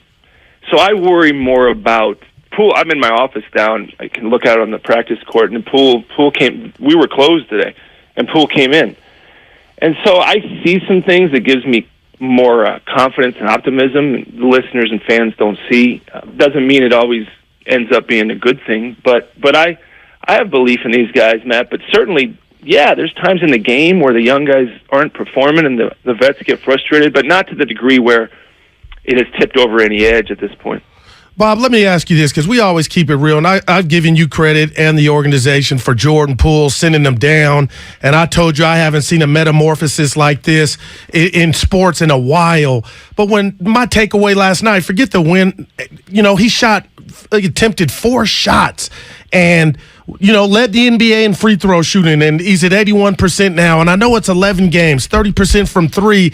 But, Bob, we all know what happened with him and Draymond before this season. When you watch him play now, or any fan out there thinking there might be some type of residue, what do you say to that? Yeah, I can't feel what he's feeling. I only see what he's doing in the facility and hear what he's saying. I think he is pressing. The why of it, I can't get in his head, Goo, and tell you the why of it. But he's pressing. I mean, it's like a hitter that's swinging too hard or not seeing the pitches. And the good news is he can play. He's played in the playoffs. I'd be more concerned if we had not been to the playoffs last year and we hadn't seen Poole play under pressure. The guy has performed under pressure. He's not playing his best basketball, but there's no reason to believe that he won't. The why of it, he could throw out different ideas, and that's what people do, and even we try to figure out how to help him. But I do believe he'll figure it out. He's been up against it. And I will, the other part, not to make excuses, but coming off the bench, remember last year he was a starter? It's tough. The transition to being a guy that comes off the bench and finding a rhythm there. Few guys figured it out in their career. Obviously, I think Ginobili was one of the best ever to do it. Iguodala was good for us. But even if you ask Andre, moving from a starter to a bench, especially as a pretty young player, is a challenge. But even when he started the other night, he would have liked to have played better in New Orleans. I believe in him. There's a reason why we committed to him. The kid cares, but he's in a little bit of a rut right now, but I think he'll get out of it. Bob, Steph's incredible. You already know that. But his running mate, Stoney and I were just talking about Klay Thompson. And I go back and I appreciate Klay when he responded to Barkley's comments. And we saw it last year when he came back and you guys hoisted up the trophy. My thing is, I'm telling Stoney and the fans, okay, yeah, it's not pretty right now, but I feel like he's earned this, and this is built into the equation for him to get back and get his mojo back or close to that as possible. That's pretty much the right way to look at Klay Thompson, right? Yeah, but people don't, because it's pretty impatient society. I mean, everybody's, whatever he did the last game, last week, and the team struggling, and Klay's trying to figure it out himself. So people are going to say what they're saying, and that's okay. I would say that he's just going to keep getting better. This isn't going to be what it is. In the years past, even prior to the injuries, he struggled at the outset of many seasons. And then he clicked and hit his rhythm, and it was off and running. But yeah, I mean, people are going to say that now, Goo, but perspective isn't a huge thing anymore. No, stay off Twitter, Twitter, Bob. Fans and people to be patient, Bob Myers joining us on 95.7 The Game. All right, so the San Francisco 49ers, before their season started, we're going to go with Trey Lance, who's 20 years old. And they said, we want to develop Trey Lance and win a Super Bowl. And I was like, you can't do that. You cannot do that. It just doesn't work. And it feels like what you guys are trying to do is win a title with the hopes that Moody, Kuminga, and Wiseman, 3 20-year-olds, will be a part of a championship rotation. I don't see it, Bob. I just don't see it, to be honest. Well, I guess the better question is, could any of them help you at all? I mean, if you say, well, all 3, I don't know, that might be a tough ask. Can one of them find minutes in the playoff? It's hard, Matt, because that's a fair point to take right now. Certainly you could, and maybe right, but a lot of time until the playoffs come around, and it's interesting to think that even Steve and them tried in the second round last year, with Moody and Kuminga, and Moody had some good minutes, I suppose, even in the Western Conference Finals, but liked him enough and trusted him enough to start the guy against Memphis, who's a really good team. So I don't know. I might say it a little differently. Can one and a half of them be there in the playoffs when they come around in spring? Maybe. Not clear. Not hard to say right now. But you could certainly take the position you're taking and say I don't think so, and maybe you're right. And that's where then the rest of the group has to step up, kind of like last year. Those guys really hit well in the free agents we had last year. But if you're talking about like the football part, it is hard if you bank everything on a guy. I mean, the quarterback's a different position. Sure. But you see a guy like Justin Fields who looks like he's kind of breaking through. Yeah. 3 weeks ago, he looked like he was not good. So that's the fun thing about sports. But when things are difficult, it's hard to see the light at the end of the tunnel because these things come at you fast. And if you're evaluating 11 games in, it looks like there's going to be a long road to get what you're saying as being helpful in the playoffs. But there is a ton of time, and maybe one or two of them get there. Well, what happens if at some point this season you begin to agree with me on that? Yeah, I mean, you'd have to look.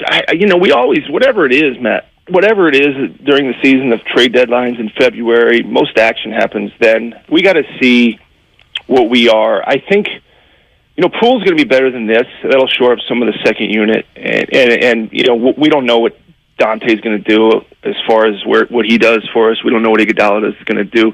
I think to judge the young guys now is a little tough because everybody's playing pretty tight. You mentioned it. I think one of your first questions is how's the team feeling? There's a tense feeling, and you can't play basketball like that. I think you know that. You know that. You can't play tight, and our whole team is playing pretty tight. I mean, obviously number 30 it didn't look too tight at all.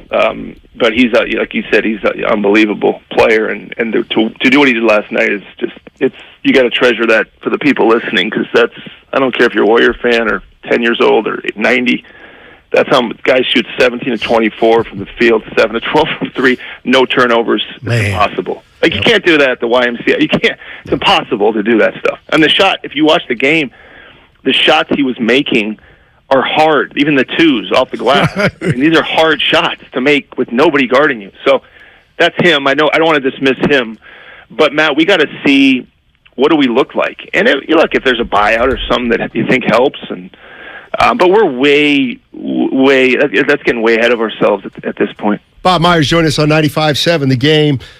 He and Zaza Pachulia do it every week. Man, I'm thinking about whether I should ask you more about the young kids or give you another. Did we ask him all? I think, man, he's being honest. Big ones we haven't asked him? Looking at all the people and he's being honest, Bob. We Anybody who's appreciate watched this team for years knows something's wrong. Something's up, Bob. Something's fishy. Yeah, but I'm not going to. But there's that, right, Matt? Right. But is that's okay? I don't disagree. But there's a difference between saying something's wrong and you can't be fixed and won't be fixed and is going to be like this for the rest of the season. And some people can say that. I just don't subscribe. Like I mentioned at the outset, I guess I'd ask you, are we going to finish 26th in defense at the end of the season? I don't think so, but we're going to finish 5th or 10th or 12th? Hey, I don't think we're going to finish 26th. Well, you know what, though? Listen, here's the issue you guys have is it's about a championship.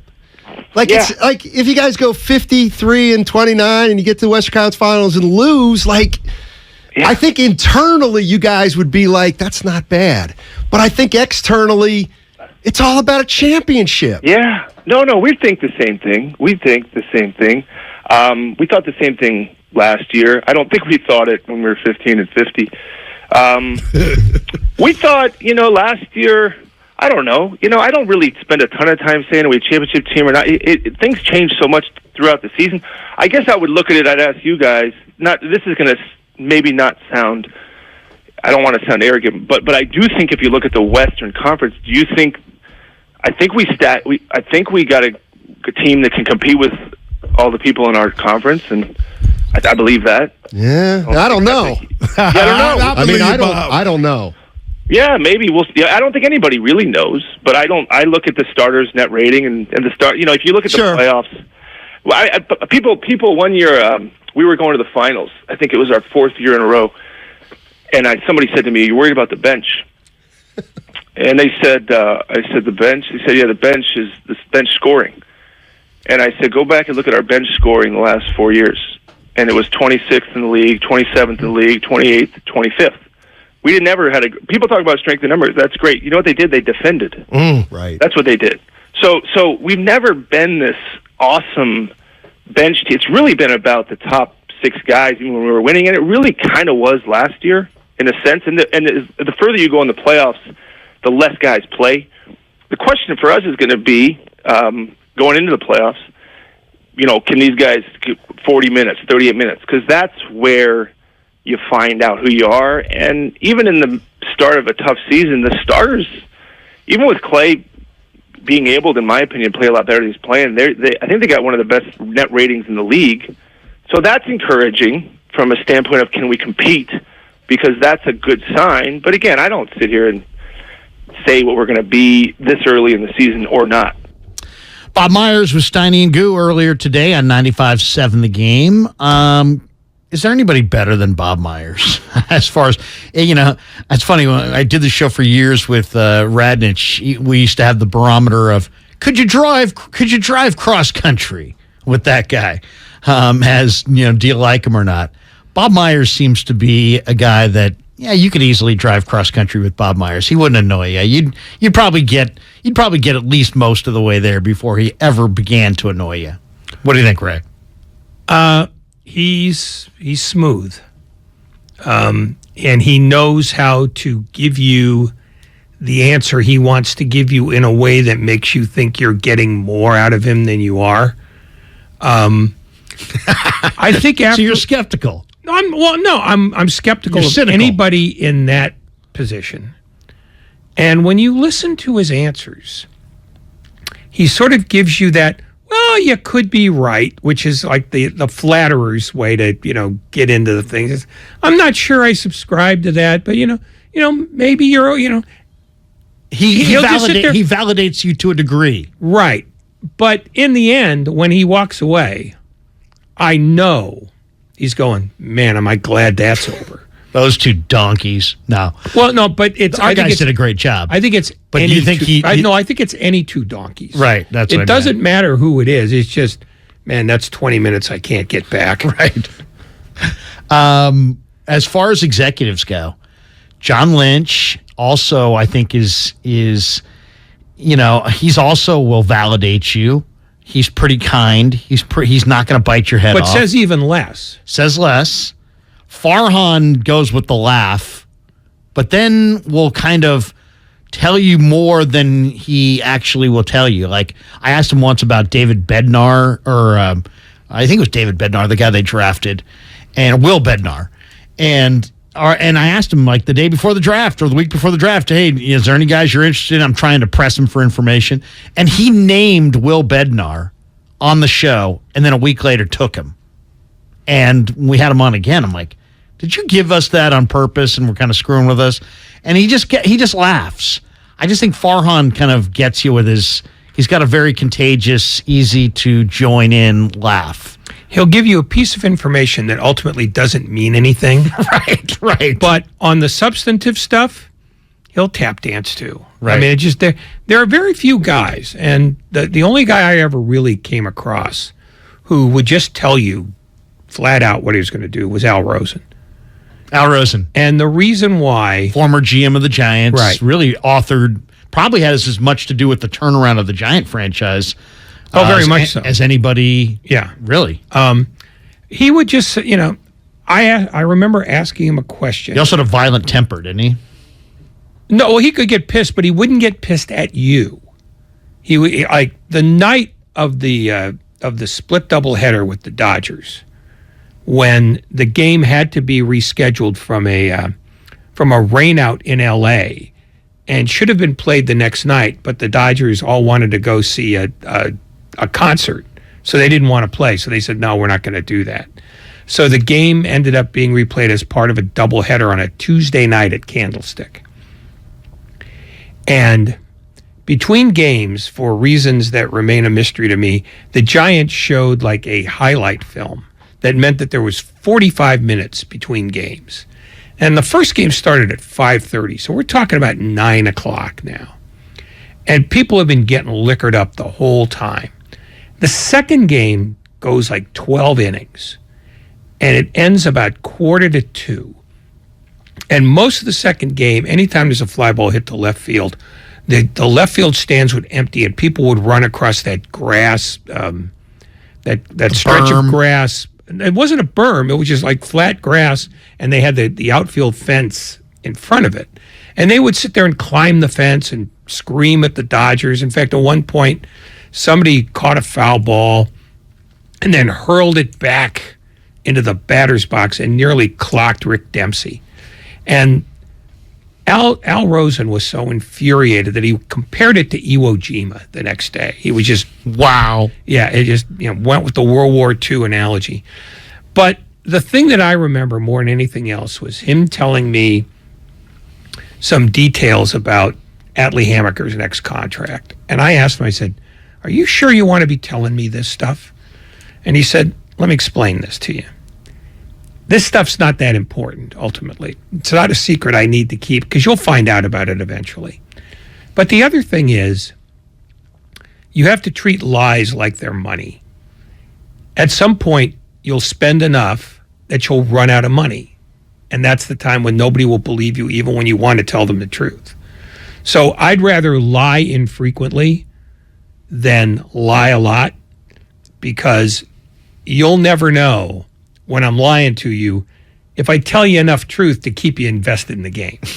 And I just said, well, that's great. I remember talking to Ned Coletti about this. He's like, "Hey, I try to be as honest as possible, because if you make up lies, you have to remember your lies. If you speak the truth as you see it, oftentimes you're going to be greater consistency in how you're received by the audience, because at least it's your truth. Whether it is the truth, at least it's your truth." Well, that's playing a little fast and loose with the definition. Yeah, what? I mean, now, though, almost anybody in that position lies to you endlessly because they have come to the realization that the media can't hurt them. Right. The media They can only annoy them. The media could influence the owner into hating the general manager, but that's only after the general manager's done enough to earn this hatred. Because for the most part, owners only talk to general managers. They don't talk to the players very much. They don't talk to the manager very much. They get most of their opinions from the general managers. And so... Not talk radio? Any owner that ever listens to any talk radio should not only be stripped of his team, but be stripped of his money and be forced to live on the street. Let's hear one more from Bob Myers. Myers, this was my favorite part of the interview, when Steiny basically kind of pressed him a little bit and asked him if all of his young guys can help the Warriors come playoff time. I guess the better question is, could any of them help you at all? I mean, if you say, well, all three, I don't know, that might be a tough ask. Can one of them find minutes in the playoff? It's hard, Matt, because that's a fair point to take right now. Certainly you could, and maybe right, but a lot of time until the playoffs come around, and it's interesting to think that even Steve and them tried in the second round last year with Moody and Kuminga, and Moody had some good minutes, I suppose, even in the Western Conference Finals, but liked him enough and trusted him enough to start the guy against Memphis, who's a really good team. So I don't know. I might say it a little differently. Can one and a half of them be there in the playoffs when they come around in spring? Maybe. Not clear. One is Moody, a half is half of Kuminga and half of Wiseman. That's my take. See, you're making the fatal mistake that Bob Myers wants you to make, which is guessing what he means when he says what he does, because all he gave you was a fraction. He's not telling you who they are, because he doesn't know who they are yet. It might end up being, a full Wiseman and a quarter each of Kuminga and Moody. Or so you don't think he gave the 1.5 with guys in mind? No, because what he was trying to do there was tell you, this is all very fluid, and we don't know the answer to this. So I'm going to be superficially specific. Yeah. But largely vague. Yeah. And so Intentionally he vague, basically but understands, rather specific. Yeah, he understands that you want to go somewhere with his answer. And he doesn't care where you go with it, as long as he's not the one who gave you the answer inadvertently. He's not going to say, eventually we want Kuminga to be the guy.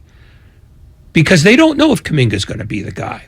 They don't know if any of those guys are going to be the guy. And that's the maddening part for them right now, is they've got this grand plan with a skeleton and no meat on the bones at all, because they don't know anything. And we fall into the trap of thinking, oh yeah, they've got this figured out. No, they don't.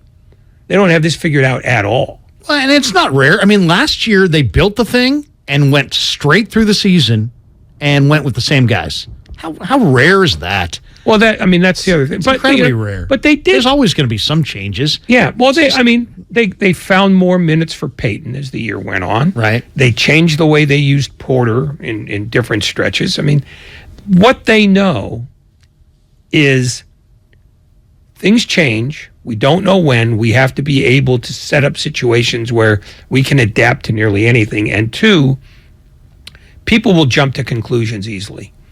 So they'll give you, he gave you the 1.5, and your mind immediately went to, well, who's the 1 and who's the half? Right. And the fact is, they don't know.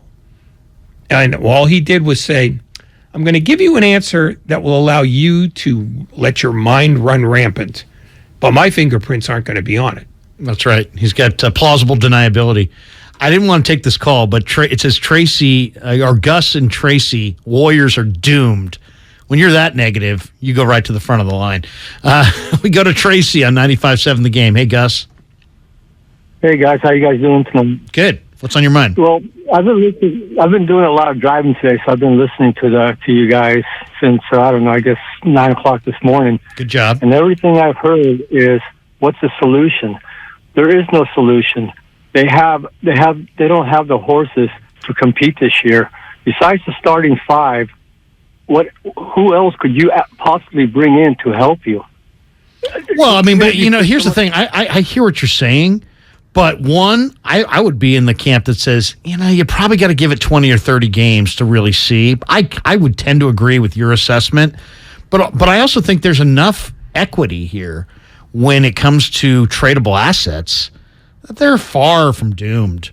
I mean, it's not like there's no team in the league that's going to say, give me Jonathan Kuminga. It's not like there's no team in the league that's going to say, yeah, I'll take James Wiseman. There's all kinds of teams in the league that want these players. And, they may not be ready to contribute to a championship right now, but there's all kinds of teams that aren't ready to make a run for a championship right now. So I don't view it as they're screwed in any way. Screwed would be like when you've already exhausted all of your assets and all of your trades and all your moves, and you have nothing to trade, and a farm system that doesn't spit out any players, no equity, no money, no ability to take on contracts. There are teams that run it into the ground. The Warriors are not that team. They're not run into the ground. They have tradable, attractive, young assets that they can parlay into other players. Now, what other players and what kinds of trades? That's all to be determined, but they're not, in any way screwed. No, but they could be, because let's say this goes on for another 20 games. Okay. Who wants to give up a usable immediate asset, let's say like Miles Turner, for either Kuminga or Weissman? If they're still playing only 8 minutes a game or not playing at all, what are they? I mean, that's a great point. They have to be spotted and give you glimpses. Well, they won't be attractive without getting a glimpse, but we got a glimpse Friday night from the 18-point performance from Kuminga. They could get a glimpse or two of Wiseman, a glimpse or two of Kuminga. I think then they could kind of dream the dream. But if you get enough glimpses, you're more likely to hold on to them yourself. That's also true. I mean, you got to balance the whole thing. I mean, the whole thing is, if you're willing to trade them, it means you've given up on them. And if they're giving you glimpses here and there, you're probably not going to give up on them, because you've got horses invested. Yeah. So I think it's weighing today versus tomorrow, and I'll say this: we're all hoping the best. What if the Warriors had some crushing injury and they weren't a title contender? Then that changes the trajectory of the year and your mindset about trades. Yeah, I'm not hoping for them to win. I don't care whether they win or not. They don't pay me. But no, it's so much more fun when they win. No, it's not. It's just as much fun when they lose because you're talking about them anyway. I mean, do you think we'd be spending 5 minutes on Jonathan Kuminga if they were 7-4? Probably not. There you go. They don't need him. They're fine. I mean, that's the thing about us is we'll turn nothing into something at a moment's notice. We're so full of crap. I'm amazed that our eyes aren't brown universally. I won't join you in that. I'm not full of crap. Larry, you've been in radio for how long? People need to know if your talk show host is a crook, and I'm not a crook. Oh, how long have you been doing radio? Since 1997. You're full of crap. Okay, thank you. We're all full of crap. Thank you. All we're doing is dancing until they stop paying for our benefits. I shortchanged myself. It was really more like 1995. All right, we are sponsored. Then you were even full of crap about how long you've been full of crap. Exactly. You can't get a straight answer out of me either way. We are sponsored by News Nation. It is election day, and I have an election-based question for Ray, and it's coming up next on Damon and Ratto on 95.7 The Game. Chris Cuomo is back with a new show on a new network. Catch Cuomo weeknights on News Nation at 5 and 8 p.m. Pacific. To find News Nation on your television provider, go to newsnationnow.com/join us. This is your time to cash in at Cash Creek Casino Resort. To rock and to roll. Over the hills and bluffs. Go all out or go all in. With 4 stars and rising stars, now we do more than ever, so you can do as much or as little as you want. It's your time to cash in at Cash Creek Casino Resort. Every morning at 8:50, the Morning Roast presents the Xfinity Flex of the show. Fonte and Shasky flex with their best moment of the day. Replayed at 8:50. You'll win it. 4th championship. Steph, Draymond, Clay helped the Warriors win this one alongside Jordan Poole, Kuminga, Moody. Nobody can say anything. You can't take this one away. The Flex of the show. Presented by Xfinity Flex, the 4K streaming TV box with voice remote and Peacock Premium. Free with Xfinity Internet. Does your heart long to wander? To encounter colorful creatures from the deep blue sea? And amazing animals from the Amazon and beyond? Feed your wild heart. Travel the world right here in San Francisco. Make your reservation to the California Academy of Sciences at calacademy.org. See rare specimens, ancient fossils, and more at our new exhibit, Hidden Wonders. Hi, welcome to the IKEA Holiday Prep event. Here to help you host the season with offers, in-store workshops, and more. Oh, great. I may have invited the whole neighborhood for the holidays. Don't worry, you can do this. To start, IKEA family members save 20% on Venturfint Christmas tree decor and gift wrap. You are my hero. Visit us in-store or at IKEA-USA.com/holiday prep to get ready and save. Offer valid 11/9 to 11/23/22. U.S. only while supplies last. Selection may vary by store and online. Restrictions apply. Everything, our farm, our stand, our pop-up shop, it really all started when we discovered the benefits of local, raw honey for our family. And then we decided to turn it into a business. We were looking for something to help us get up and running. So we got the Chase Business Complete Banking Account. It's more than a bank account. It comes with Quick Accept, which lets us take card payments anytime, anywhere in the U.S. using the Chase mobile app. Plus, we get same-day deposits at no extra cost. For us, it's more than honey. It's about sharing a little sweetness with the world. Get the Chase Business Complete Banking Account with the essentials you need to help get your business going. Learn more at chase.com/business-complete-banking. Chase for Business. Make more of what's yours.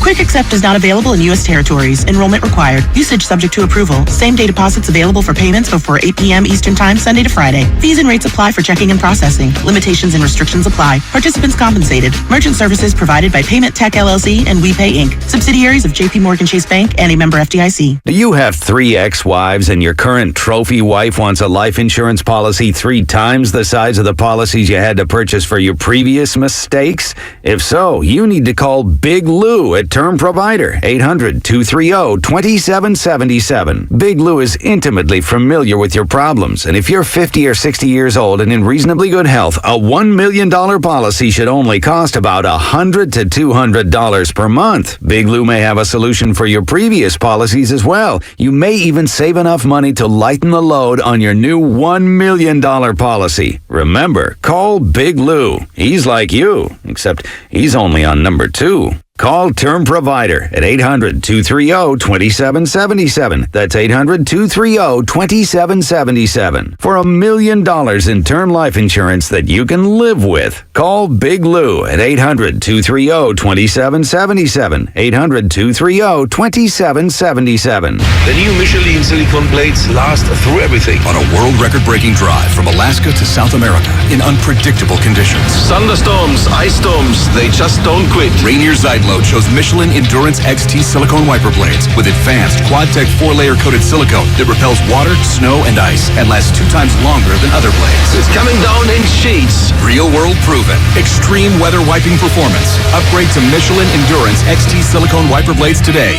Only at Walmart. Kansas City Steak Company, another AmericanEagle.com success story. Started in 1932 as a family-owned butcher shop, today they're a leading distributor of superior all-American steaks delivered right to your door, ready for the grill and your taste buds. When it came to their website, an average site wouldn't do. They chose AmericanEagle.com to take their website to the next level. With a dramatic increase in competition and a softening market demand, they had 2 challenges: improve their brand presence and message, and produce a positive return. AmericanEagle.com got to work and executed usability studies and detailed audits of site experience, digital assets, and marketing. The result? An integrated digital marketing and customer experience plan, organic traffic increase of 20%, and a long-term roadmap for success. If you love great steaks, go to kansascitysteaks.com for website design, development, and online solutions that bring efficiency and results. Visit AmericanEagle.com. If you need a results-driven website, call the team at AmericanEagle.com at 877-WEB-NOW1. That's 877-WEB-NOW1. New Gillette Intimate gives guys a gentle and easy shave on there, and around there, and even under there. Don't treat your groin like junk. Respect it with Gillette Intimate, the best a man can get. Buy now at Walmart. Here's what happened today on The Game. Presented by the County of Santa Clara. The Morning Roast from 6 to 9. Keep harping on Klay Thompson. Because Klay Thompson's not good. But Klay Thompson is going to be there in the end. He's got a proven track record. Willard and Dibbs from 9 to noon. My man Steph Curry did not have any turnovers. No turns. In that game. No. 47 points. Steiny and Guru from noon to 3. Let's put Jordan Poole on the table. Do you really believe this dude is really getting off to this slow start because he's not starting, Steiny? I say hell no. And Damon and Ratto from 3 to 6. There are issues with their young guys that are manifesting themselves in mediocre play when they're on the court and long stretches when they're not. So they needed a field goal. Best of the Game, presented by the County of Santa Clara. Book a COVID-19 booster shot now at sccfreevax.org or call 211.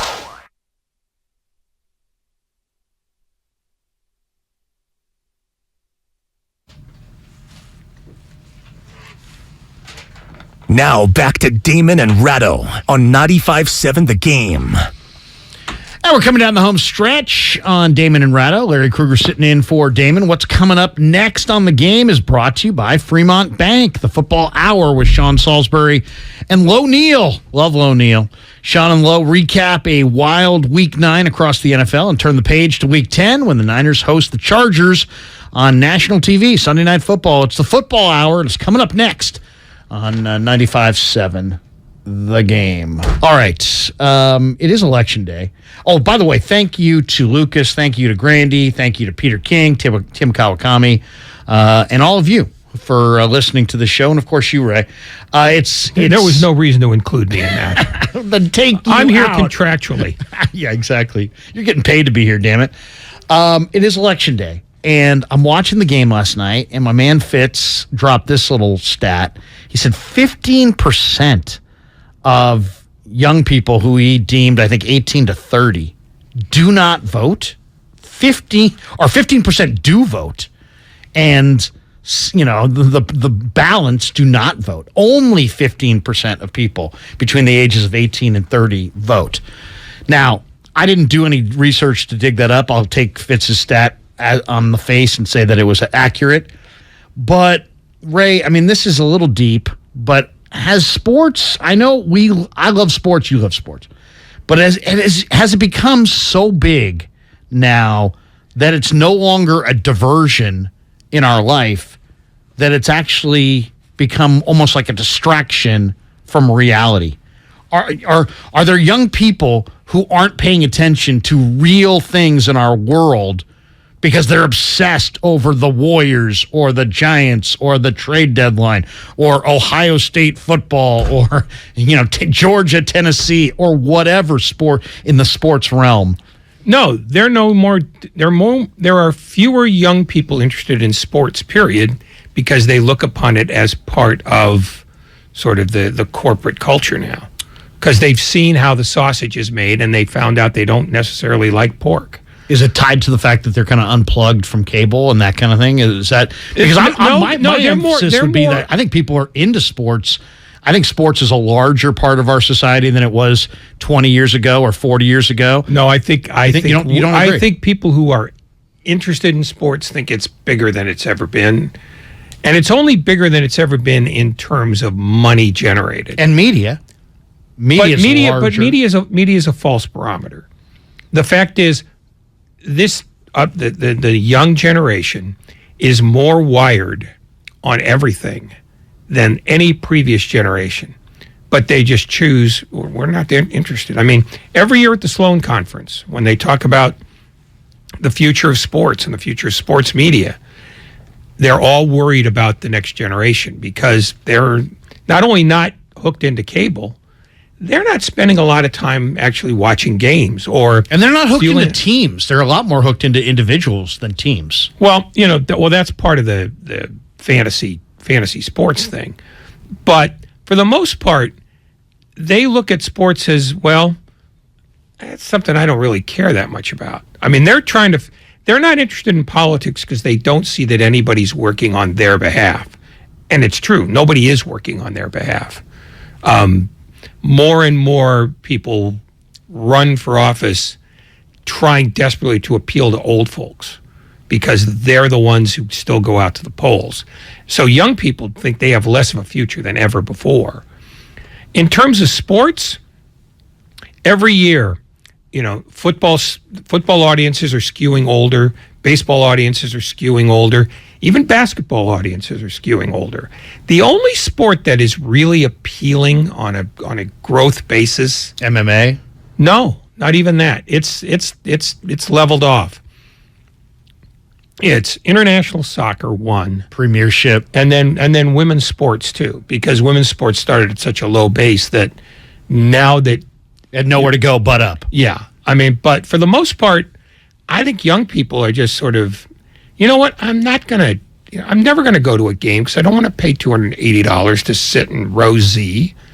So you don't think the premise, like my premise is that there's more people paying more attention to sports, and maybe that because of that, they're spending less and less time on reality, which is reality is, a lot of negative, and sports is kind of more fun. So they always say sports is the toy department of life. Are we spending too much time in the toy department and not enough time on things that actually impact our world? Well, that's always true. Yeah. But that's for people who care about sports. The next generation, and I have two kids who are part of that, they're not nearly as riveted to what the 49ers or the Warriors or any team does. They're not as hooked into that because they recognize that this is something that their fathers and mothers do more than they do.